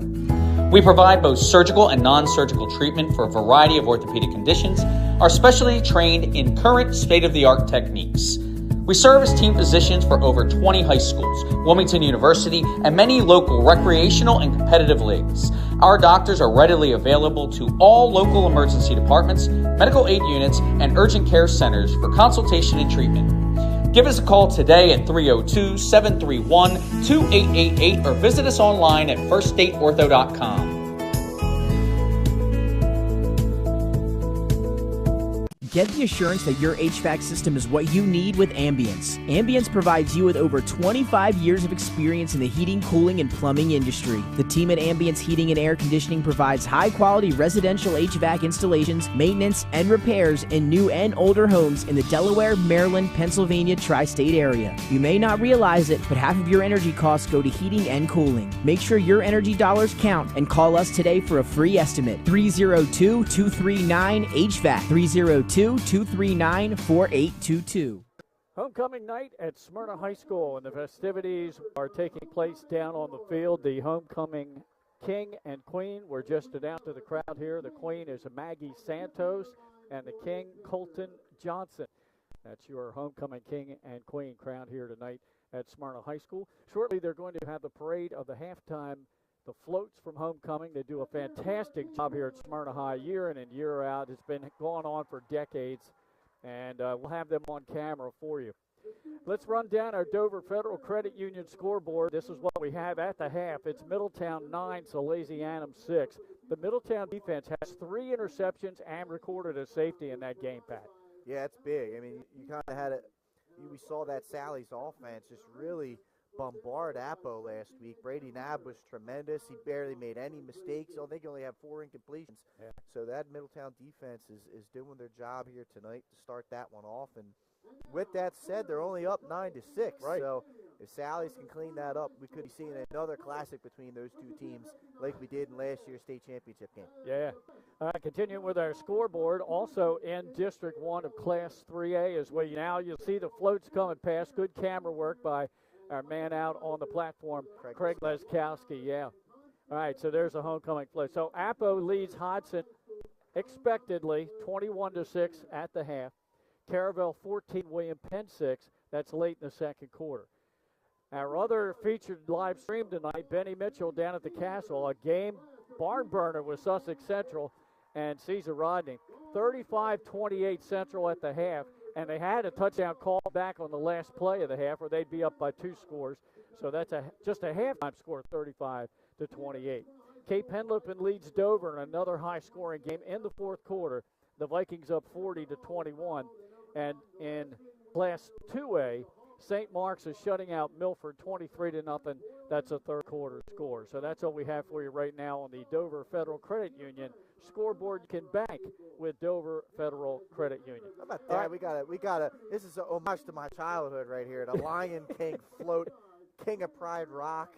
It's tremendous. What work right here by the Smyrna student body. And they're going to bring them by one, so you'll see the other floats as well, as Pat and I now will pull up the unofficial stats for the first half. Dominated by Smyrna. Pat, give us the numbers. Yeah, there you have it. You can see it, a 230-94 advantage in total yards for Smyrna.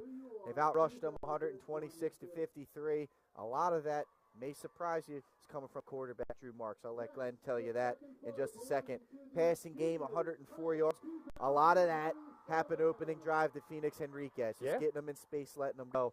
And then obviously we have the 24-6 lead, Smyrna on top. And Glenn, I know you got some individual stats to help tell that story.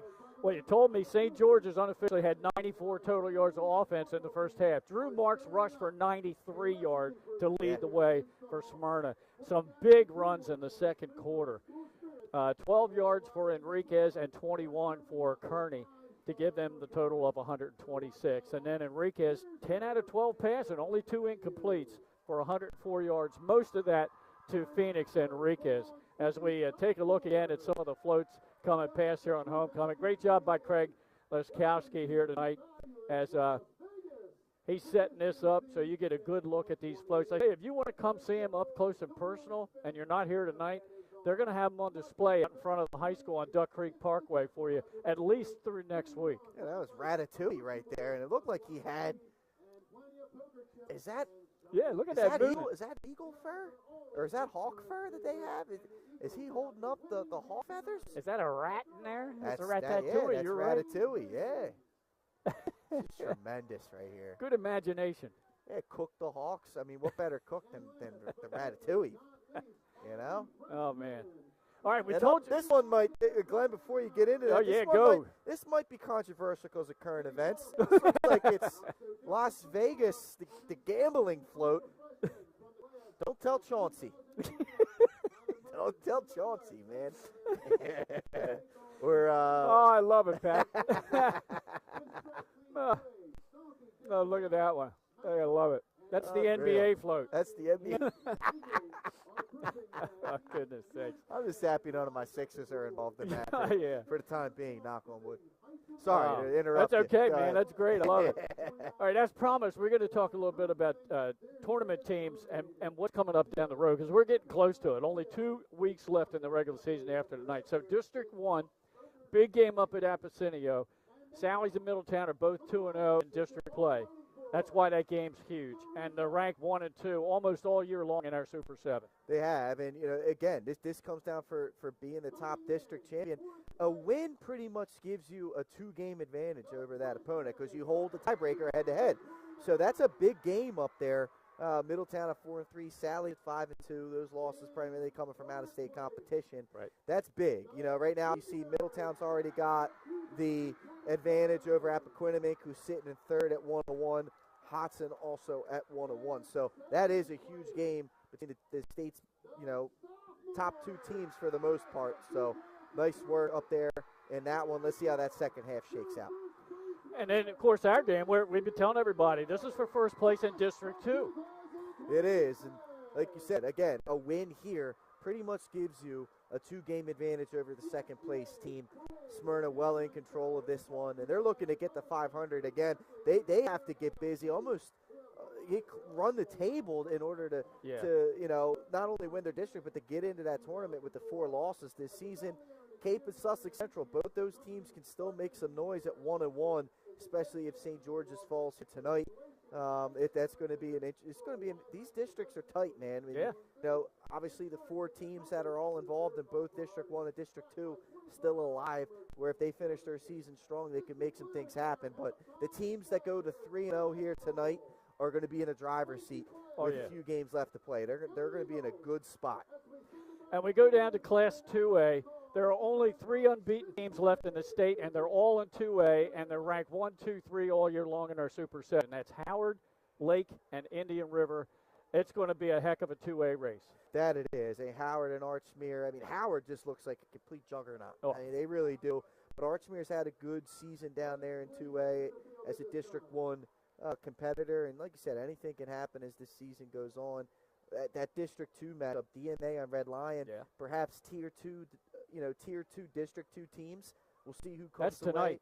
Is that game tonight as well? Yeah. So, again, a great opportunity to really grab control of the district with a win there, giving yourself a 2-game lead over the competition.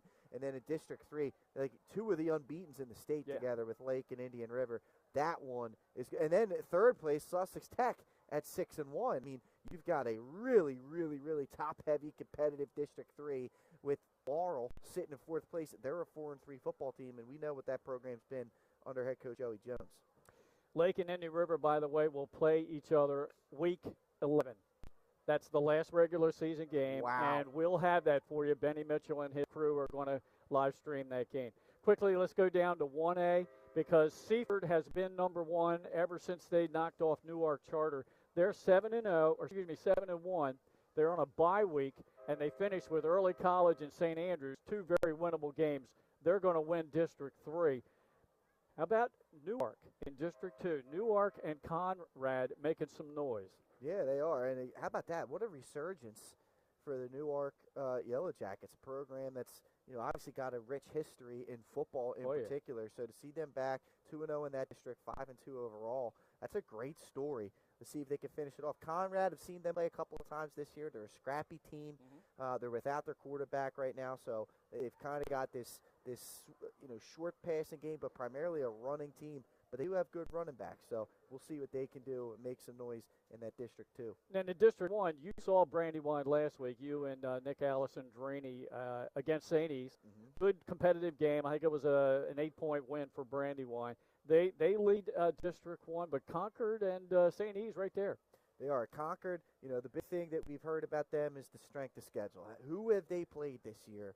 Not much. They just took their first loss, but, you know, you got to respect them. They're 5-1 overall. Brandywine is a great team. And you look at St. Elizabeth sitting in third place in this District 1A, District 1. You know, they've got it. They're a solid team as well. They got a lot of playmakers. And that Brandywine game was a battle. They turned the football over in that game 4 times. And that was what really kind of hurt them. Brandywine, their starting running back, got hurt on the second play of the game, but they were able to make plays, keep ahead. The kicker, who I'm blanking on his name right now, was the difference in the game. He had 2 field goals and the 2 extra points, which ended up being the difference in that game, which was 8 points. So, he's a tremendous guy down there. They're in the driver's seat. They have the 2-game lead over St. Elizabeth, who is sitting in third place at 1-1. Concord still has a game left to play. We'll see how that one shakes out. But again, we got great competition going on in these districts, and this is a big week for district play. The 2 teams up in 3A and the game going on down to 2A as well. So we've got a lot of things left to shake out. You're starting to see the picture starting to come together, Glenn, and it's that time of the year, man. There's a chill in the air finally. Getting excited, man. Playoff time right around the corner. It is. It really is. 3 weeks from tonight. Well, we got another update for you. Middletown has scored again. They now lead Salesianum 16-6. That is a third quarter score up at Abyssinia. And as what we already mentioned, winner of that game will be undefeated in District 1 of Class 3A and take over the lead in that district. All right, the St. George's Hawks and Smyrna Eagles have returned to the field. We had an extended halftime for homecoming here tonight. And on the stadium clock, about 2 minutes left in the break. So why don't we step aside, Pat, for at least a minute and a half. We'll be back with the start of the second half right after this. Turn your vision into a reality with Capstone Homes Design Center, bringing personalization, luxury, and quality all into one location, where you'll meet with our certified design consultant that'll show you exactly what you're choosing, so you can make the best choice for you when designing your new home. From first home to vacation houses, we build and design homes for everyone. Set up your appointment now and design your dream home today at Capstone Homes.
First State Orthopedics has 46 physicians and 22 physician's assistants at 16 locations across the state of Delaware.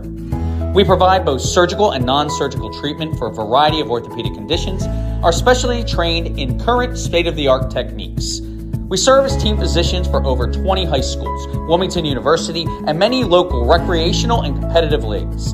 Our doctors are readily available to all local emergency departments, medical aid units, and urgent care centers for consultation and treatment. Give us a call today at 302-731-2888 or visit us online at firststateortho.com.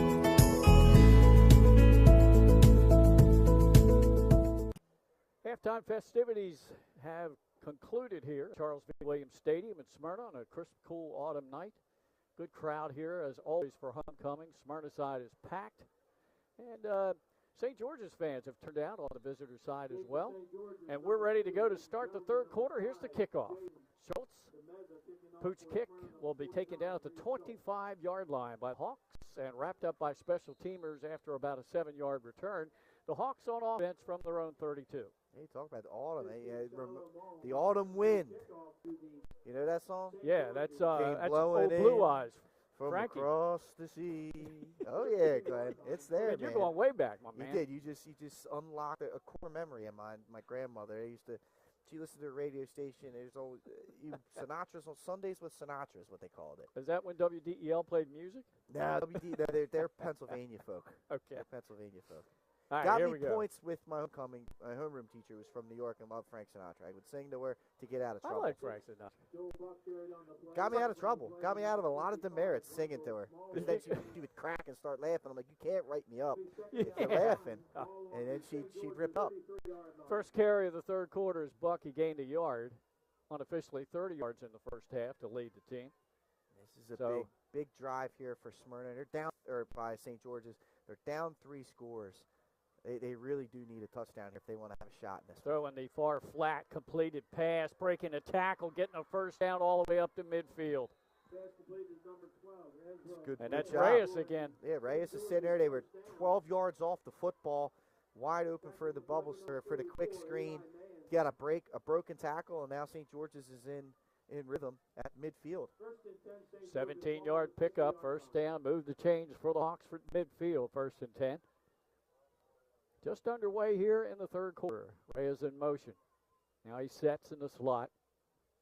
Hand off to Buck, trying to find yardage on the right side, and Smyrna has adjusted over there. No gain. A good defense right there by Smyrna, scraping down the line. Buck is not going to blaze you with the speed, but he's a powerful back, and they didn't allow him to get his shoulder squared and get downhill right there. Nice work by the Smyrna defense. 2nd down and 10. They fake it to Buck. That time, the quarterback, Goffigan with good yardage, and he gets 5 down to the Eagle 45.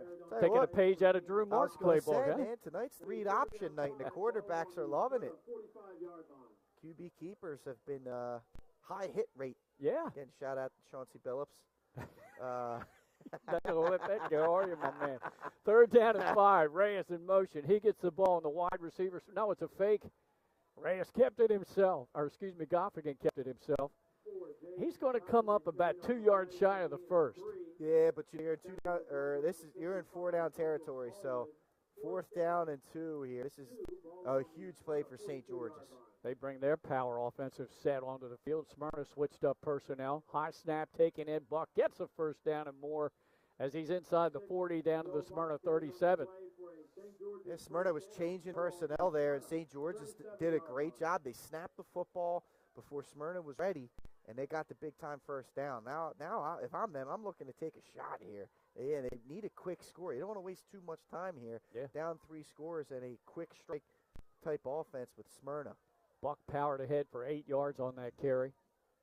From the Eagle 37, Goffigan in motion far side, throws sideline pattern, has his man complete and out of bounds for a first down inside the 25. Yeah, great job again. Reyes from the slot, ran the smash route, and it's wide open, good throw. Goffigan's thrown the football pretty well tonight with the exception of the one pass before half that was nearly picked off, but he's kept the ball out of harm's way in his limited opportunities and picked up some chunk plays as well. Yeah, 15 yards on that. Now a new running back in the game, number 21 for St. George's. That is Derek Foxmore, who usually plays defense. Foxmore trying to get in, giving that young man into the mix, trying to give Smyrna maybe another look. He got nothing there. 2nd down at 10. Goffigan checks the sideline for the change in the play. And Foxmore stays in at running back. Pass a quick out pattern. Complete and out of bounds is Triplett. He's going to be marked out at the 16. That's going to be a pickup of 6. Yeah, the quick passing game is there, and, St. George's is doing a good job just taking what the defense gives them. Keep moving the football down the field. See what Smyrna does to adjust here as this field starts to shrink. Yeah, where they have been pretty good tonight. 8:22 to go in the third quarter. Very nice balance on this drive for Goffigan and the Hawks. He takes the snap, hands off Foxmore up the middle, and he powers forward down close to the 10-yard line. 21 there. Foxmore carried on the play. for a St. George's first down. And this is what we expected to see from St. George's here. This particular drive in particular, they're doing a good job of moving the football. They got to pay this thing off here within the next couple plays, though. Oh, Don't want too good much more carry time. there, Pat. All the way down inside the 5. It'll be first and goal, or I don't know. Be short by a yard. Okay. Foxmore's come in and given them a nice little change of pace here. He has. They got to get on the football here and score, though. I don't want this game to get down to 6 minutes in the third quarter. Right. I want to score before that 6-minute mark. Again, down 3 scores, knowing this Smyrna offense has the ability to move the football. It's not going to be a team that you can just turn over 3 and out or 6 and out. Foxmore again, right up the middle, and he is in for the 2-yard touchdown run. And what a nice drive, time-consuming drive. This is what we expected tonight out of St. George's. Yeah, they did a great job moving the football down the field. They scored, pretty efficiently, 4.5 minutes. And that's what they needed to do. They needed points there, and they needed points quickly, and they got them pretty fairly quickly there. And now it turns to their defense here after this 2-point conversion. They missed last time, trying to make up for it here. Foxmore takes it, and he will not get in. He was tackled and wrapped up from behind. And it's a 12-point Smyrna lead with 7:30 to go in the third quarter, Pat. Yeah, that's good. You were down 3 scores anyway, so the missing of the 2-point conversion doesn't hurt you too much. You got to think that, if Smyrna scores again, you're in trouble anyway. So if you can keep him at 24, that missed 2-point conversion doesn't hurt you. You can still tie this game up with 2 touchdowns if you can get some stops, and that's where the attention's going to turn. Can the St. George's defense make the necessary adjustments to stop this potent offense? It's been different guys every drive for Smyrna. Henriquez hurt them early, and then you saw since then Drew Marks really hurt them with his legs as well. Can they get stops here? Is this Kamash Kearney time? They've kept him under wraps. Right. I'm curious to see if Smyrna tries to get him going. There just wasn't much there between the tackles. So we see St. George's made some nice adjustments in the locker room at halftime. They came out with a well-balanced attack, and they used the read option very well on that drive, and a couple of nice sideline pass plays as well. I'd like to see them kick this deep. They've been giving Smyrna short fields. It is a deeper kick. Will be handled by Smyrna. Up at the 25 and across the 25 to the 28, and that was Ja'Kai Reed on the return. Hey, Reed got popped right there. Yeah, he did. But, that was a much better kick. Reed had to turn and run backwards, and instead of giving him the ball at the, high 30s, low 40-yard line, right, they're now at the 27. They got to go the whole field here. So good job giving your defense a little bit of space to work with here, and let's see if they can come up with a stop. Yeah, let's see. We saw a good adjustment made offensively for the Hawks. How about on the defensive side here? Smyrna stays with the wideouts close to the line of scrimmage. Enriquez in motion near side. Marks, quick throw out to Enriquez. Makes the catch, trying to get a block. Up to the 30, powers his way out of bounds at the 33. And that goes for 5. Yeah, it's perfect. And right there, nobody kind of charged the football. Enriquez caught the football, wasn't touched until he got upfield a couple of yards, and that's as good as a 4-yard first down run. Second down 5, ball on the Smyrna 33-yard line. Eagles look to the sideline, check for the play. Got the whole playbook at your disposal right now. Caserta, Enriquez, and Reed to the top. Now Kearney in motion will set in the backfield. Reed option. Now they flip it to Enriquez. Crashes across the 35 to about the 37-yard line. Just shy. Much better defended. Batson flying across to make the tackle. 3rd down and 1. Still a 4-yard gain. So 3rd and 1. This is normally where Smyrna would bring in their earthquake formation. But Mark stays out there. It's not, again, that's strength. That's the strength of this St. George's defense is up the middle. At least try and spread them out a little bit. They're probably still going to go with Kearney up the middle, but this is a better set to run out of, considering how strong that Hawk defense is in the middle. All right, let's see what happens. Marks has Kearney behind him. Receivers are 2 by 2. Puts it in Kearney's belly. Fakes it, throws the slant pattern across the middle. Nice catch made by Caserta, and good coverage on him. Great coverage on him. Caserta with a good route. That's just a perfect ball by Drew Marks, and strong hands by Caserta to hold on to that football through the contact. Big first down there for this Eagles offense. Yeah, good Get route that run clock in there. run. We're down to, you just said it, the 6-minute mark here in the third quarter. Smyrna with a fresh set of downs. Receivers 2 by 2. Kearney in the backfield. The option again. This time Kearney gets it. He stood up shy of the line of scrimmage, and it'll be a loss of a yard. Batson flying through there, sticking his nose in the middle. That's a great job by that young man. He's made a couple of big plays on the defensive side of the ball here tonight. Perhaps none bigger than that one. Pushing this Smyrna offense back behind the sticks. Yeah, the linebacker coming into tonight led the team with 53 tackles, 7 TFLs. There's another one for him. Second down and 11 for Smyrna. Empty set for Marks. Sends Enriquez in motion near side. Takes the snap, rolls near side. Looks downfield. Still looking. Now he throws it. Low throw, but I think it was caught down at the 45. That's the first down. That's Caserta again, Pat. Great job by Caserta. This guy's just sure-handed. So many great slot receivers in the state of Delaware through the years. And yeah. Caserta fits the mold. He goes down, catches that football. Marks put it in the safe spot again. That's either going to be incomplete pass or it's going to be, complete for a first down to his guy. What's not going to happen on a throw like that is an interception. His game reminds me of Appo's Noah Hoff, who graduated last year. Yep. Well, you can see the tutelage of Nolan Henderson. with Marks. I mean, they work on that kind of stuff. I see the videos online. That's the heads-up type of football and quarterback play that you like to see. There's another slant pattern throw, completed, catch, breaking a tackle, stretching down to the 35-yard line. That's Christian Beverly on the catch, and he got a full head of steam catching that ball across the middle, and here comes this Smyrna offense starting to churn now, starting to get some things moving again. Really spreading the field now with his receivers. In the first half, it was mostly Enriquez. Now it's Caserta, it's Beverly, it's Reed, and now with a short yardage situation, Smyrna switches up to the Earthquake, 2nd and 1. Handoff.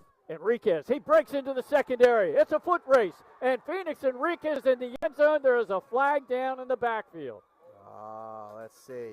I will say he did a great job of switching personnel quick, getting up on that football. And honestly, St. George's, they switched personnel as well. Yeah. They were not set when that ball was snapped, which allowed those blocks to get set and send Enriquez to the end zone. That on top of a holding penalty. Yeah. That negates the 36-yard touchdown run by Phoenix Enriquez. It's going to come back for holding at the 4-minute mark of the third quarter in this one. And Smyrna doubling up the Hawks right now, 24-12. It's a big penalty. All right, we saw a big holding penalty stall St. George's on what would have been a surefire scoring drive on their first drive of the football game. This is going to be big here for Smyrna. Let's see if that comes back to bite them here. That would have been a game-changing touchdown right there to push them back up 3 scores here late in the third quarter. Yep.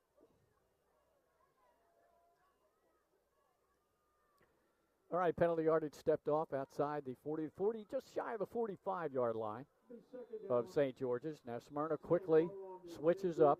Marks comes in with the wideouts. And we got confusion on defense, personnel coming on and off the field. And did they get a timeout? Let's see. I don't see a penalty flag, so I think maybe St. George's called timeout. We'll have to wait and see. Maybe the officials called it. Officials are talking about something. Someone had to call a timeout. Right. Well, at least that's what Smyrna thinks. They got guys all on the field now, coaches on the field. I thought maybe the Hawks would have called a timeout because they weren't really set with their defense after Smyrna changed up the personnel.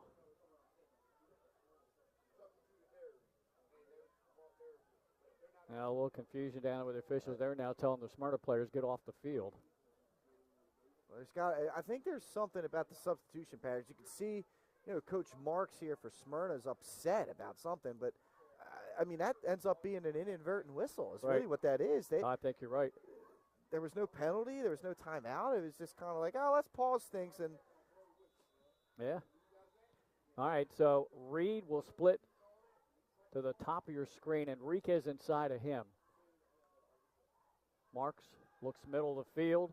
Now he's going to run near side, throws to his check down receiver. That's Caserta, and he's out near the 40. All right, so 3rd down and 4 here. 2 down territory for Smyrna, knowing how this offense runs. Let's see if the Hawks can get a much-needed stop. At the very least, Smyrna's done a good job of starting to work this clock a little bit. Limit the possessions of this game for St. George's. Obviously, a score helps them even more than that, but at the very least, they're making it hard on an offense that doesn't have a whole lot of quick strike ability and needs time on the clock to make, to drive. Empty set. Smyrna has used this formation throughout the game, bringing the wide receivers up close to the line of scrimmage. Now Kearney in motion. They put it in Kearney's belly. They take it out. Marks looking to flip it, and he just flips it out of bounds, incomplete.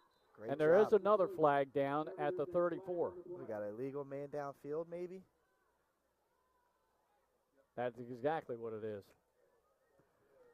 That hurt. And now, what's the decision here by Coach Wilson? Do you accept the penalty in the 3rd and longer, or do you bring it to be 4th down? But it's 4th and manageable for the Smyrna offense. Right, only 4th and 5, yeah. I think he's going to take the penalty. They're still talking to the St. George's sideline what they want to do. I think he wants to back them up. It'll be 3rd down 10, ball on the St. George's 45-yard line. Now they're still yelling. One of the coaches, I think it's John Wilson, telling the officials what he wants to do. They've already taken the penalty.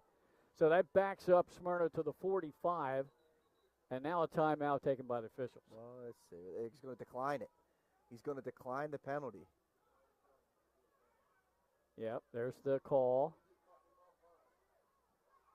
It's declined, yeah. So he's going to take the play, the incomplete pass. So bring it back to the 40. It'll be 4th down and 5. And if I'm Smyrna, this is a no-brainer. I'm going for it. I'm up 2 scores. I want to break their backs, break their spirit. This is a big play. This could flip the momentum here, Glenn. 3 minutes to go here in the 3rd quarter. Trips to the top of your screen. Reed, Enriquez. Looks like man-to-man coverage here for St. George's. Yeah. 3-on-3 up there. Marks drops back, looks downfield, throws the ball, looking for Kearney, and he was tied up with the defensive back, and they're going to call PI. Both guys had jersey there. Yeah. Kearney kind of had his arm extended to keep him away as well. But I think you're right. I think they're going to call this defensive holding against St. George's. Let's see. Looked like good coverage. Kearney had him beat just maybe by a step. He did. And then there was just some grabbing of each other, and, Kearney trying to get free. That's a huge penalty. That just puts Smyrna right back into the driver's seat of this football game. And conceivably can run out the clock on the 3rd quarter and get a score, Pat. Yes, he could. Yes, he could. All right, here we go. A score really gets them into an advantageous situation. The one thing Smyrna can't do here is turn the football over, obviously. Kearney behind Marks. Enriquez slot at the bottom of your screen. Also down there with him is number 15 wide out. Puts it in the belly. Now he throws it out in the flat. Completes the pass to Kilgo, and he's down to the 10-yard line. Kilgo obviously has done some stuff on the basketball court. What you just saw right there was triple threat, jab step. Let me get into the lane after he got the ball in his hands. He did a great job. Faked like he was going to the sideline. Then he cut right back in and got him down inside down to I think the 11 is where they ended up marking him at. So that goes for 14 yards. Nice work. And here comes the personnel flip. Yep, they're going to go to the earth. Got to hurry guys onto the field and get themselves set. 1st and 10 from the 11. Enriquez will take it, cuts back at the 10, at the 5, and he's in for a touchdown. No flags this time, and Phoenix Enriquez scores. It's 30-12. It's a backbreaker right there. Heck of a job by that Smyrna offense. Good scores, good patience. And they are in the driver's seat. And again, Coach Wilson, he wants an explanation for these substitutions. I think that's really what he's got the gripe about. I think he feels as though these substitutions are are being done quick, and they're not allowing the St. George's defense to allow them to retaliate with substitutions and get set. Yeah. And now timeout St. George's as head coach Wilson is in the huddle talking to his defensive personnel. Now right now it's an 18-point lead. Smyrna can make it 20. But even if they miss the 2-point try here, it's still a 3-possession game. They're in a great spot. Again, you're in a great spot, and unless you give up a huge touchdown, Smyrna is in the driver's seat with this lead. I mean, their ability on offense, based off how this thing is going, I mean, no drive has taken less than 4 minutes or so, and it just turns into a math equation, Glenn. I mean, the St. George's offense took 4.5 minutes to score on their opening drive of the second half, and that was their most efficient drive of the game. So there's only 14 minutes left in the game. You start adding stuff up like that. That was a big-time score after a big-time penalty on 4th down, set Smyrna up here. All right, here we go. 2-point try here for the Eagles. I got some scoring updates for you after the conversion attempt. Enriquez in motion. They fake it to him. They pitch it to Amir Thomas. He's trying to get in. He dove down near the goal line, waiting for a signal. I don't think he made it. Nope. So that leaves a score of 30-12. Right back to where we were at halftime, right, Glenn. Right. 10 minutes played. It's the same difference. What an answer by Smyrna. They've been great offensively all night. They have. They have looked sharp. All right, so we got a final. Cape Henlopen beats Dover 47-28. High-scoring game there. Middletown leads Salesianum 16-6. 9:38 left in the game. St. Mark's defeated Milford 30-0. Wow. And Apo leads Hodson 42-6. Dominic Montabell, 10 targets, 10 catches. Yeah. That's another good possession receiver. We're talking about. Exactly. Absolutely. Number 5, Jason Demeza, kicking off for Smyrna. Number 49, Reed Schultz. And again, we just saw the Smyrna Air Force Junior ROTC, the Strike Eagle Raider team, doing the push-ups after each touchdown. I think they just banged out 30 right there after that score. So they're getting their PT time in here tonight. All right, here's the kickoff, taken at the 26-yard line, hopping over the 35 and then down close to the 34. Returns the kickoff to the St. George's. For the Hawks, that was Micah Johnson on the return. So with 2:13 to go to the third, Pat, how long can St. George's stay with this ground and pound? Or are they going to have a drive like they just had to start this half? They mix more of the pass in and the read option. They have to. I mean, at this point, there is no alternative. You're down 3 scores. Your defense hasn't been able to get that big stop. You're chasing points at this point, and there's not a whole lot of time on the clock when you're down 3 possessions. It's not like you're only down 1. Buck that time on the carry, gained nothing. He's had unofficially 4 carries for 9 yards here in this second half. Smyrna has made an adjustment on that right side. Yeah, that they have. Yeah, but after what we saw, his opening drive was as impressive as we've seen. Down 10, ball on the St. George's 38-yard line. Your Red Lion leads DMA, Pat, 33-0.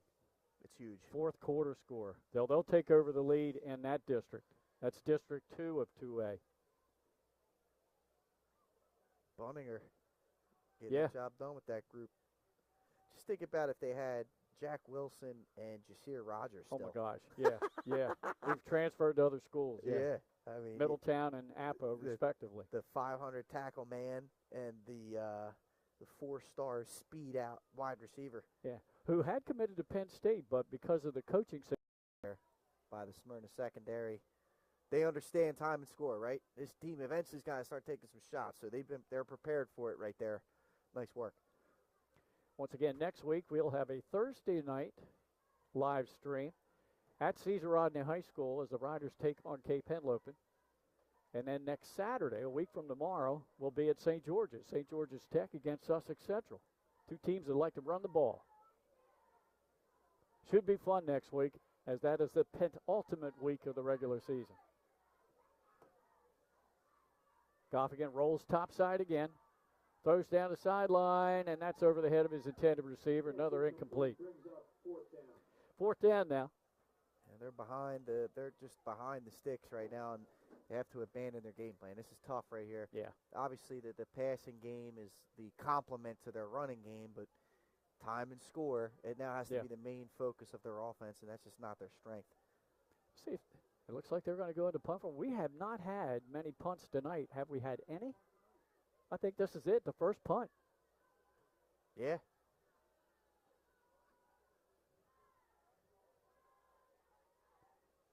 A lot of scoring. And then turnovers. Wichert is the punter. The half.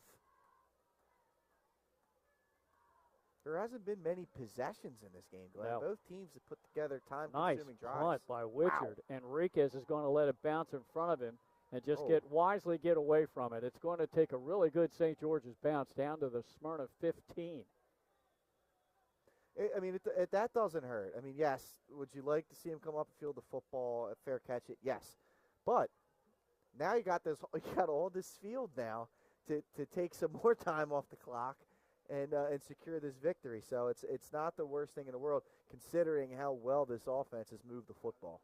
Pat, the line of scrimmage was a 38. That's a 47-yard punt by Wichert. Nice punt. And the only punt of the game. We've seen St. George's have to give up the ball on downs a couple of times in the first half. That's what happened as they drove the ball down inside the red zone, and then when they got down there, Smyrna kind of tightened up. We got the football. And we got another football issue. We've had that a couple times tonight. First and 10, Smyrna. Ball on their own 15-yard line. We're late here in the third quarter, a minute 32 to go in the quarter. Smyrna up by 18, 30-12 over St. George's. Trying to avenge two losses suffered last year to the Hawks, one in the tournament. Marks does the car wash clap.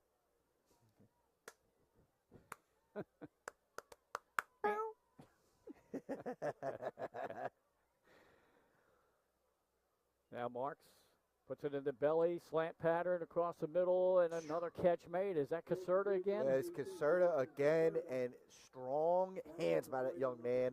These are these are contested catches. Yeah. He's getting hit as he's trying to receive it, and he's doing a heck of a job. And good ball placement from Marks. You got to give credit where credit's due. Yeah, it's perfect. I mean, the defense is right there. It's good coverage by St. George's. What can you do against that? You know, I'm impressed with the growth in Drew Marks' game, which should be expected from the time we first saw him as a freshman to where he's at now as a junior. But nonetheless, the work is paying off that he's putting in. Empty set. They need 3 yards for the first. Marks steps up, scrambles, and has that pass deflected, incomplete. That'll stop the clock with 44 seconds to go in the third. Way to get the hands up. Unfortunately, there for St. George's, nobody there to intercept that tipped pass. St. George's needs something like that. Drew Marks 17 out of 20 in the game. That's only his third incomplete pass. I mean, Glenn, we show up the games, quarterbacks step up. I mean, Brady Dabb, who's having not the strongest game tonight, I think he had 4 or maybe 5 incompletions all game against Appo last weekend. So, these guys here at 302 Sports is coming, and they decided to turn into Tom Brady, Peyton Manning. Marks looks left, cuts, looks right, throws it downfield. Beautiful. Over the shoulder catch is made. That's Ja'Kai Reed. Ja'Kai Reed down inside the 15-yard line. Just a beautiful bomb right there by Marks. Perfect arc and trajectory. That's allowed his 60-yard pass play. Ja'Kai Reed to run right up under that and come up. Big play there for the senior receiver, Glenn. That's massive play. Longest play of the game. First bomb we've seen from them. I mean, they've had big plays, but it's been short passes and then yards after the catch. Reed that time got behind the secondary. The line gave time to Drew Marks. He did have to scramble a little out of the pocket. Smyrna looks like they're just going to let the clock run out on the third quarter, and we will do the same. One more quarter left to play. Smyrna knocking on the door. The Eagles lead 30-12 on homecoming night over St. George's. We'll have the fourth quarter for you right after this. Wraps, signs, banners, and promotional items that can help your business stand out from the rest. Looking for an excellent way to convey a professional image? Customized promotional products are the perfect way to target new customers, increase employee retention, and boost your brand awareness. Let the professionals at Cassidy Graphics bring your advertising ideas to life. Give them a call today at 302-326-2412. Again, that number is 302-326-2412. Again, Cassidy Graphics brings your advertising ideas to life.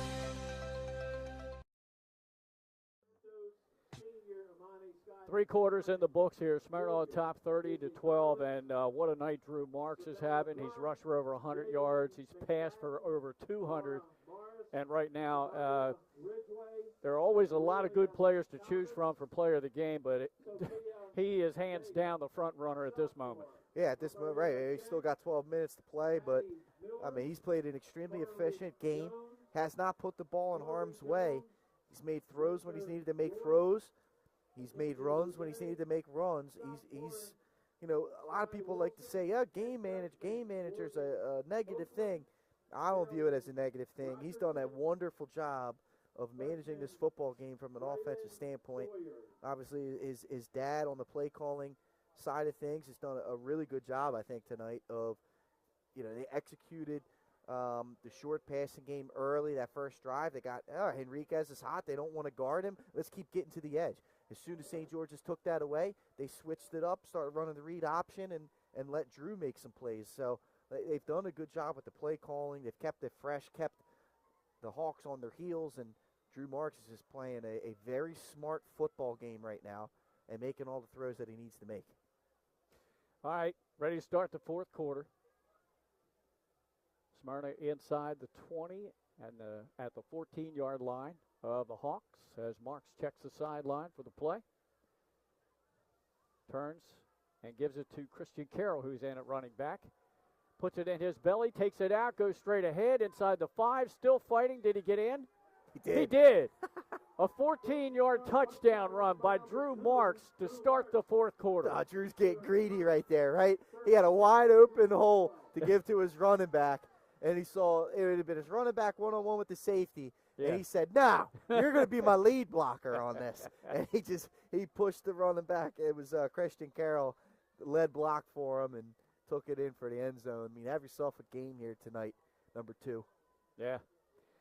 While they set up for the 2-point conversion, got another final for you. Odessa 49, Polytech 12. That's in Class 2A. Red Lion was leading Delaware Military 33-0 in the fourth quarter, and St. Mark's shut out Milford 30-0. All right, here's the 2-point try. Kearney in the backfield brings Enriquez in motion. Pitches it to Enriquez. He shakes off one defender and walks into the end zone for the 2-point try to extend Smyrna's lead out to 38-12. Yeah, we're going to penalty marker there. It was on the block of Batson. Okay. This might be coming back. All right, we'll check that. So hold on. We're a holding pattern with 36-12. And now they're an unsportsmanlike dead ball. All right. As well. At that final now, Red Lion defeated DMA 40-7. And get this, Cesar Rodney has taken the lead over Sussex Central. It's 42-35 with 8.5 to go. Wow.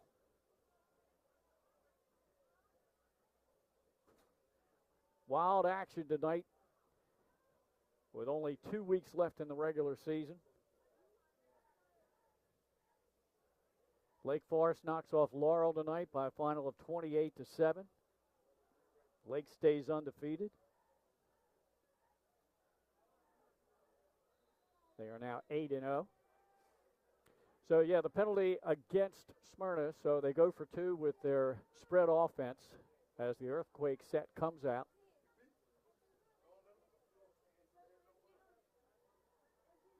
A long 2-point conversion here.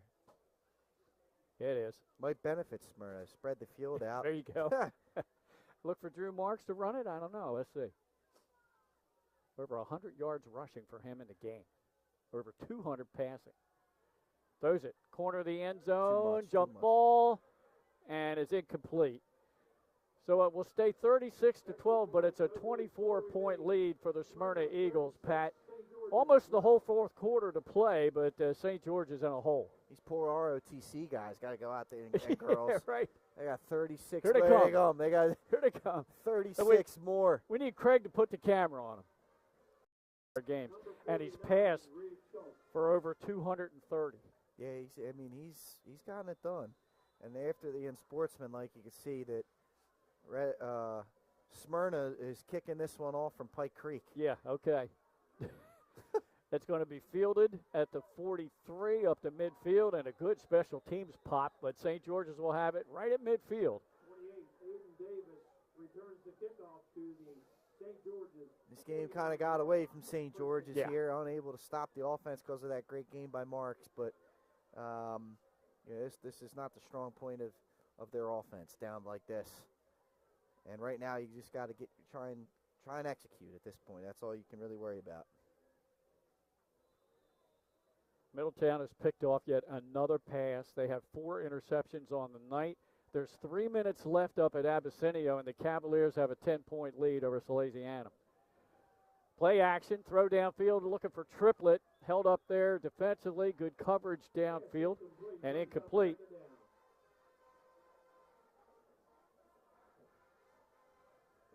I got to tell you, Pat, I think that's a little bit of an upset tonight if Middletown pulls off this win. Salesianum looked like the most complete team I'd seen so far in the season up to this week, and I heard Middletown was banged up a little bit, but, man, their defense is playing a game. I mean, listen, man, any given Friday, Glenn, I mean, that's from week to week, anything can happen, and Salesianum had themselves a perfect, flawless game last week. Yeah. This is one of those moments for them where you're gonna have to sit there and look yourself in the mirror and like take a little slice of humble pie, because you looked like an absolute juggernaut last week. Everybody's talking about you positively, and look, there's still another team or two out there in this state that can compete with you on that level. Sure. If you don't bring your A game, and that's a statement here tonight by Middletown, and a much needed win for them. Yeah.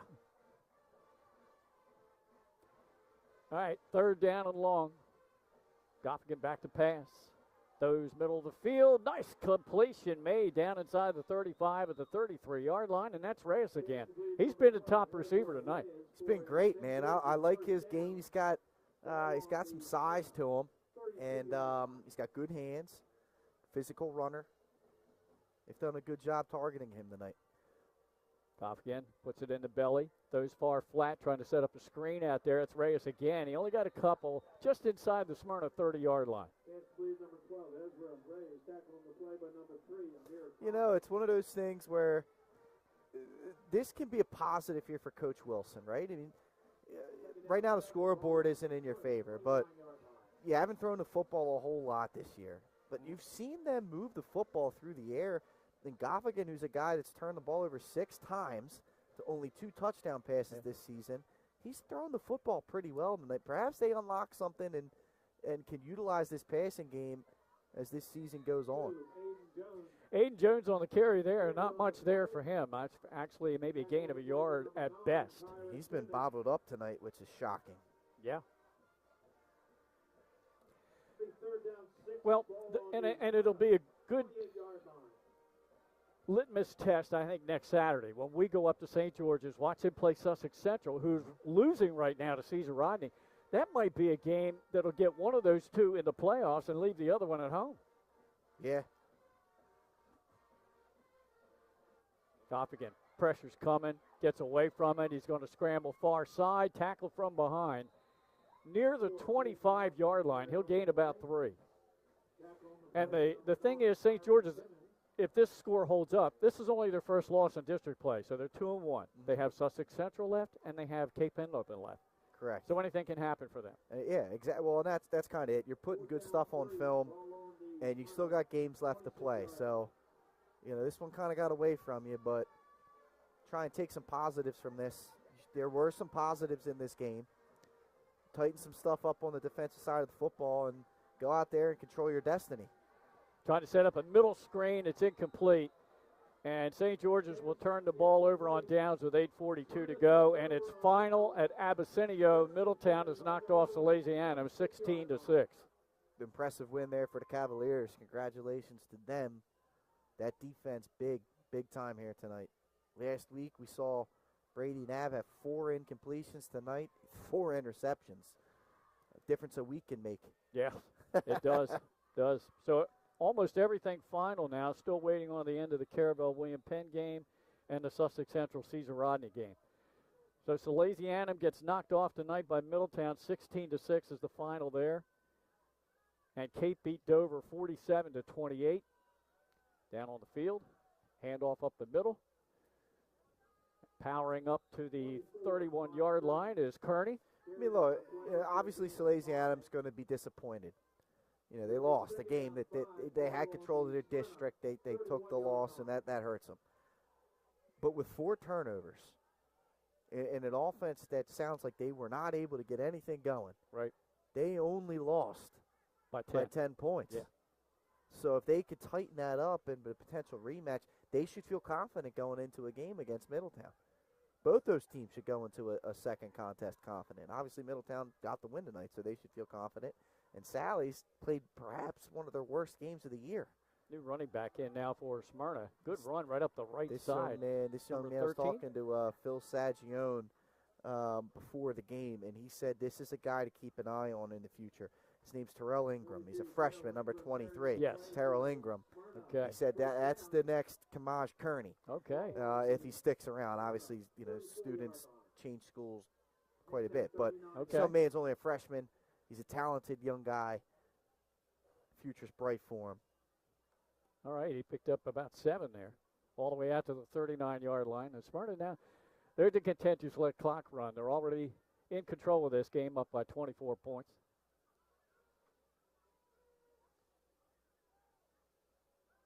Takes the handoff, throws, looking for Caserta, backpedaling, almost had it, and it just fell right out of his hands. That's one of the few drops I've seen tonight. I'm almost shocked that he dropped it. He's caught everything tonight. That was a very difficult catch, but that hadn't stopped him at all so far tonight. But tough one there for Caserta.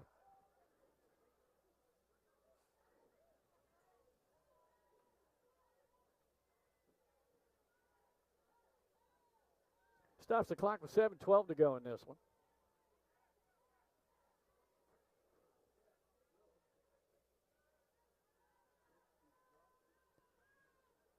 Handoff again, up the middle. Good run, breaking into the secondary. 45-40, 35. There goes your player there. He gets pushed from behind. He's going to score. Terrell Ingram. 61 yards. Welcome to varsity football. First touchdown, I believe, in the career of Terrell Ingram. Keep an eye out for this name, ladies and gentlemen.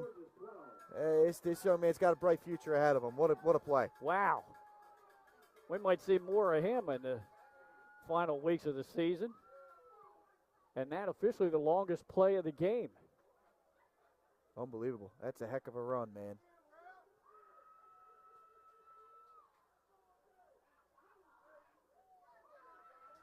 It's almost like where you been hiding him.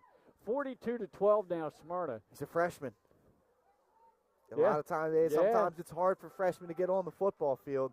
You got to make most of your opportunities when you get them. Props to Ingram. That's a heck. Oh, man. That was impressive. Enriquez and Kearney in the backfield. Now Enriquez in motion. Smyrna trying to extend this out to 44-12. Kearney gives instructions to the O-line. Brings Enriquez in motion. He's going to take it himself, follows a block right up the middle, and walked in for the 2-point try to make it 44-12. 7:01 to go in this one. What a job here by Smyrna. All night, this offense has just been unstoppable. Extremely efficient through the air and on the ground now after that drive. The JROTC They are getting they are getting their workout in tonight, man. These push-ups are getting slower and slower. I'm telling you. Pat, let me throw this stat out to you. I wonder when the last time Smyrna rushed for over 200 yards in a football game. It had to have been when one of the Knight brothers was here. Unofficially, I had them with 227 yards rushing after that 61-yard touchdown run. Yeah, my guess is it's going to be one of the above. 2015, A 2015, B 2016, C 2017. Those are or all D Will Knight 2022. years. And that was, what was that, Wayne? Yeah, one or Ymir? That was Yaya. Yaya was more of a receiver. He was. My guess is it's one of those 4 years. He had Letty Brown in there, too. That's right. Yep. Here's the kickoff. It's a deep one. Sails down inside the 20, be taken at the 19. And tackled up at the 30-yard line. So with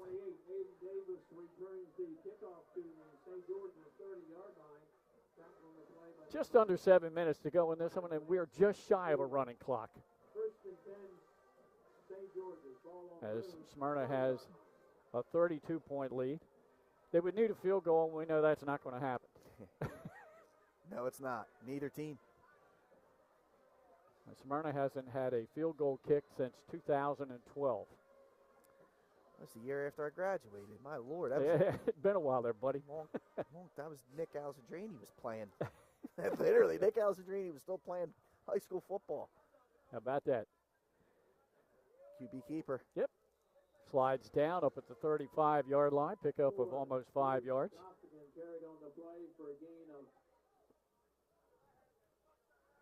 So, Pat, I think two things answered tonight. One, how would Smyrna's defense shut down the run game of St. George's? They did a pretty darn good job. And then how could St. George's stop Smyrna's passing attack? But it wasn't so much that as it was Smyrna running the ball. No, here come the hiccups again, Glenn. My Lord. Yeah. But, yeah, every facet of the game for Smyrna tonight has been strong. And if they can get the running game going with the passing game the way that it's been this year, this Smyrna team can write themselves into shape at the most important time of the season. And maybe that means, they run some read option more often. And maybe that means they get that young man that just scored a touchdown. A nice long pass there. The game a little bit. We'll see. Nope, they're going to say the ball came out. They're going to call that incomplete.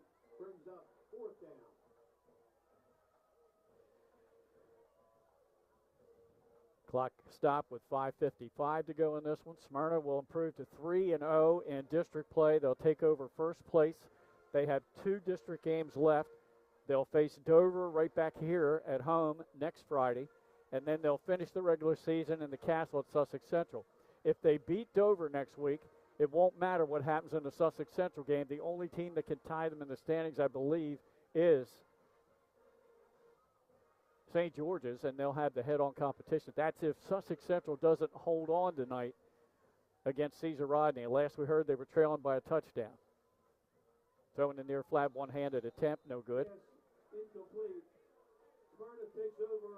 There's a turnover on downs there for St. George's. Yep. And again, you can see they're kind of out of their comfort zone the last couple of possessions. Yeah, they sure are. That's not their game.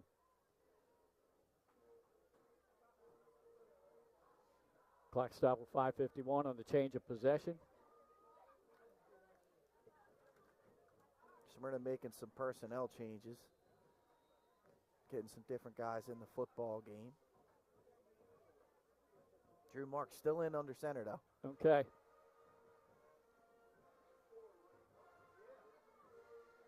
Marks went up to the center, gave the play to the O-line. I believe that's Christian Carroll back in the game at running back, and he moves forward down to the 25-yard line. He'll pick up 9. That's officially his first carry of the game. Smyrna can just let this run. As they should. Keep it on the ground. And now Carroll comes out. Kearney's back in the lineup. Caserta is out. Marks is out. And Smyrna might just go with the Earthquake personnel for the rest of this game. Again, it's run-oriented. They got to get all their personnel in. They might have to call a timeout here, but that will certainly allow them to keep it on the ground and run the clock. Even if they take the penalty, I don't think it hurts them too much.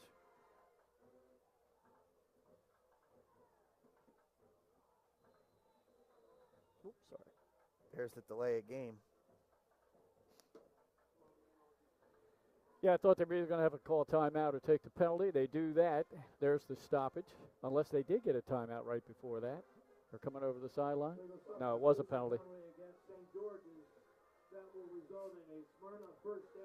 Oh, the penalty was on St. George's. Wow. Oh, my. Okay. Wow. Well, here's the final. Sussex Central loses. Caesar Rodney wins 45-35. Wow. How about the Riders? And we'll see them next Thursday night. The reemergence of the Riders. The British are coming. That's Paul Revere. Not Caesar Rodney, but you get the point. Yeah, a long time for Caesar Rodney to get a win over Sussex Central. I had Andy Walter up here in the booth with us with Bay to Bay News, and it's been 12 years, I think he just heard him say, since they won in the Castle. But it's been a few years since they beat Sussex Central, period. That's almost the Ron Harmon days. It's not, but it's getting close. Yeah, right. Big win tonight for Coach Strickland and the Riders. Deron Harmon was. Oh, I remember my. I was at Sally's my freshman year. That's where I went to school, and Caesar Rodney came up to play Sally's at Baynard, and I just remember watching a guy run down the sidelines that was just significantly faster than everyone else on the field, and it was Deron Harmon. I think it was 2008 he graduated. That's the year they beat Sussex Central for the title. Yeah. Yep. And what an NFL career he had. Kearney in the Earthquake, hands it off. They get the edge at the 10, the 5. Is that Ingram again? That's Ingram again. That's Ingram again. We'll see what the penalty is. They might no, be but calling there is back a 'cause of flag. hold, but Yep. Holding against the Eagles. This will come back. But I mean, this is this young man. Oh yes. Perhaps he's got to start getting the football a little bit here, and a couple of plays here or there. I think you're right. I mean, that don't look like a freshman out there running the ball. I can tell you that. Sure doesn't. So once again, Smyrna will be back here next Friday. They have Dover High. Dover fell tonight to Cape 47-28. And St. George's will be at home a week from tomorrow. We'll have that game. They'll play Sussex Central. Two teams coming off of losses.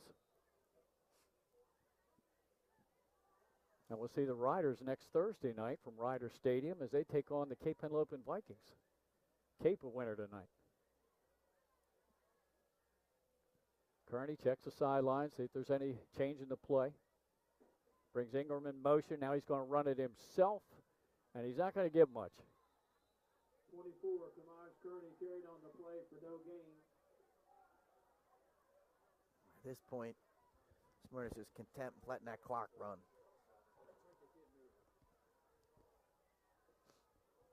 I was just reminded, and I did hear somebody tell me that before we went on the air. Smyrna will not be playing next Friday night. They moved that game to Saturday here against Dover. Guess they didn't want to play on Halloween night. They want to go trick-or-treat. Trick-or-treat? Yeah. There's not many games next Friday night on their schedule. You know Mostly what? Thursday and Saturday. Good on the state. You know, keep the tradition of Halloween going. You know? I'll tell you what, What are you going to be this year? My senior year, I had to go play on Halloween, and that was the day of the Phillies World Series parade. Oh, my. And I couldn't go because I couldn't miss school or I would have been ineligible for the game. And no, I don't care about it anymore, clearly. Okay. Kearney just faked the pitch into the middle, took it himself, take the loss. At this point, Smyrna's not really trying to score again. They're just trying to let the clock run out. You know, well, and then the other story is, I think it was 2008, 2009 we played on Halloween. Yeah, that was my sophomore year. My sophomore year was when the World Series happened. That was the game. We had a young man, he was a senior at the time. It was right when The Dark Knight came out, if you remember that movie, Christian Bale. Yeah, good one. And he had a guy dressed up as the Joker walking around doing the laugh. You could hear him because we were playing DMA and we were throttling him. I hope our loyal viewer from the Delaware High School football pod, Marty Sheehan, is watching this. He loves to hear you go on rants. This is definitely a Marty. Okay. He would love. He definitely would appreciate this. But yeah, he's walking around. He's in full costume and makeup. People don't know who he is. He's walking up to random people he's asking them, "Do you want to know how I got these scars?" Yeah, you could hear him. Yeah, I was a sophomore. I wasn't really on the field. I could hear this guy behind me doing this to just random people. It's out of this world. I'm going to let you set this up. I think I'm doing it right because we're going to go down. I'll go down and get our player of the game, and there's no doubt it's going to be Drew Marks. Yeah, he's been tremendous. Absolutely tremendous game for him tonight.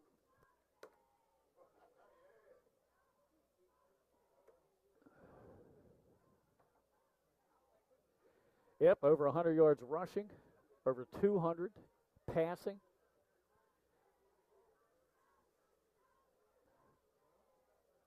And I'll go down and talk to him. Might just let Pat take the control of this for the final 145. All right, Glenn. And I'll head on down, brother. Head on down, my friend. I got it from here. I'll see you in Valhalla. All right.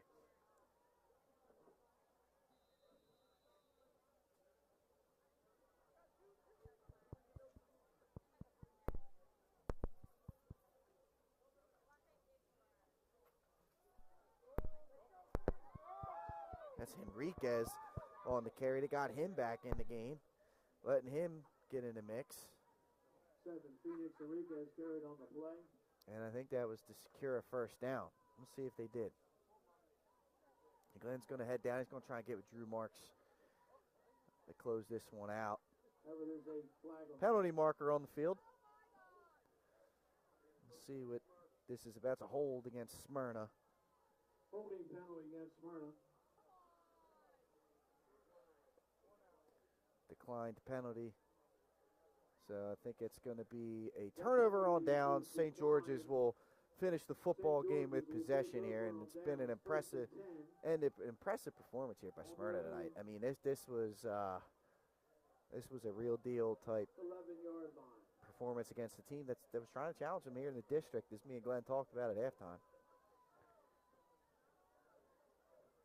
It's Coach John Wilson. Let's see if he sends out some backups or not. 1:37 to go. Should only take about 2 or 3 plays to finish this one off.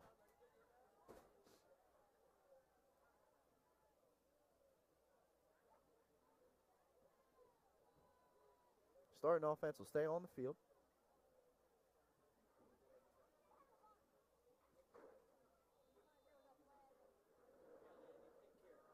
And it looks like we do have a change at quarterback, however. As this ball be handed off, nothing doing, just stuffed in the backfield. New quarterback for St. George's is number 18, Corey Jones, junior quarterback. Handoff was to number 22, Ty Tunstall. There's just nothing there. 2 more snaps should do this. Maybe 1 more snap. We'll see where they let this clock get down to, but I'm pretty sure 2 more snaps will end this one. 8-yard line.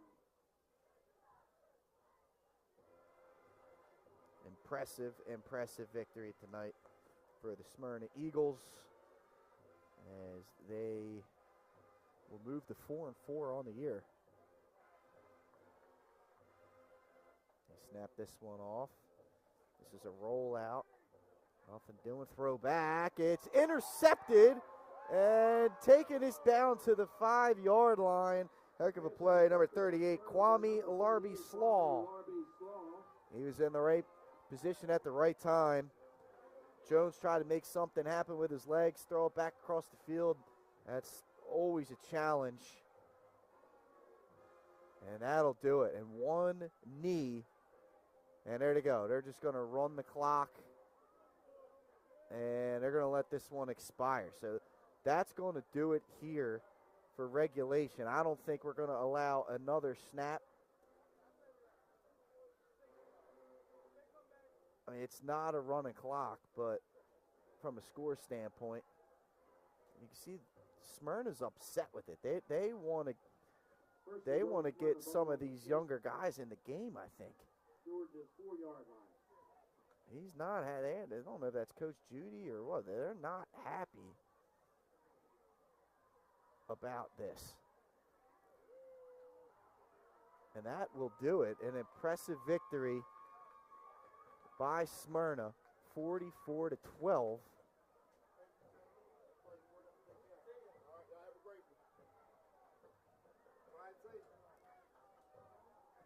Smyrna, the victors in this one. We're going to take a commercial break. When we come back, we'll send it down to Glenn Frazier with Drew Marks, and then we'll shut this thing down after this. Turn your vision into a reality with Capstone Homes Design Center, bringing personalization, luxury, and quality all into one location, where you'll meet with our certified design consultant that'll show you exactly what you're choosing, so you can make the best choice for you when designing your new home. From first home to vacation houses, we build and design homes for everyone. Set up your appointment now and design your dream home today at Capstone Home.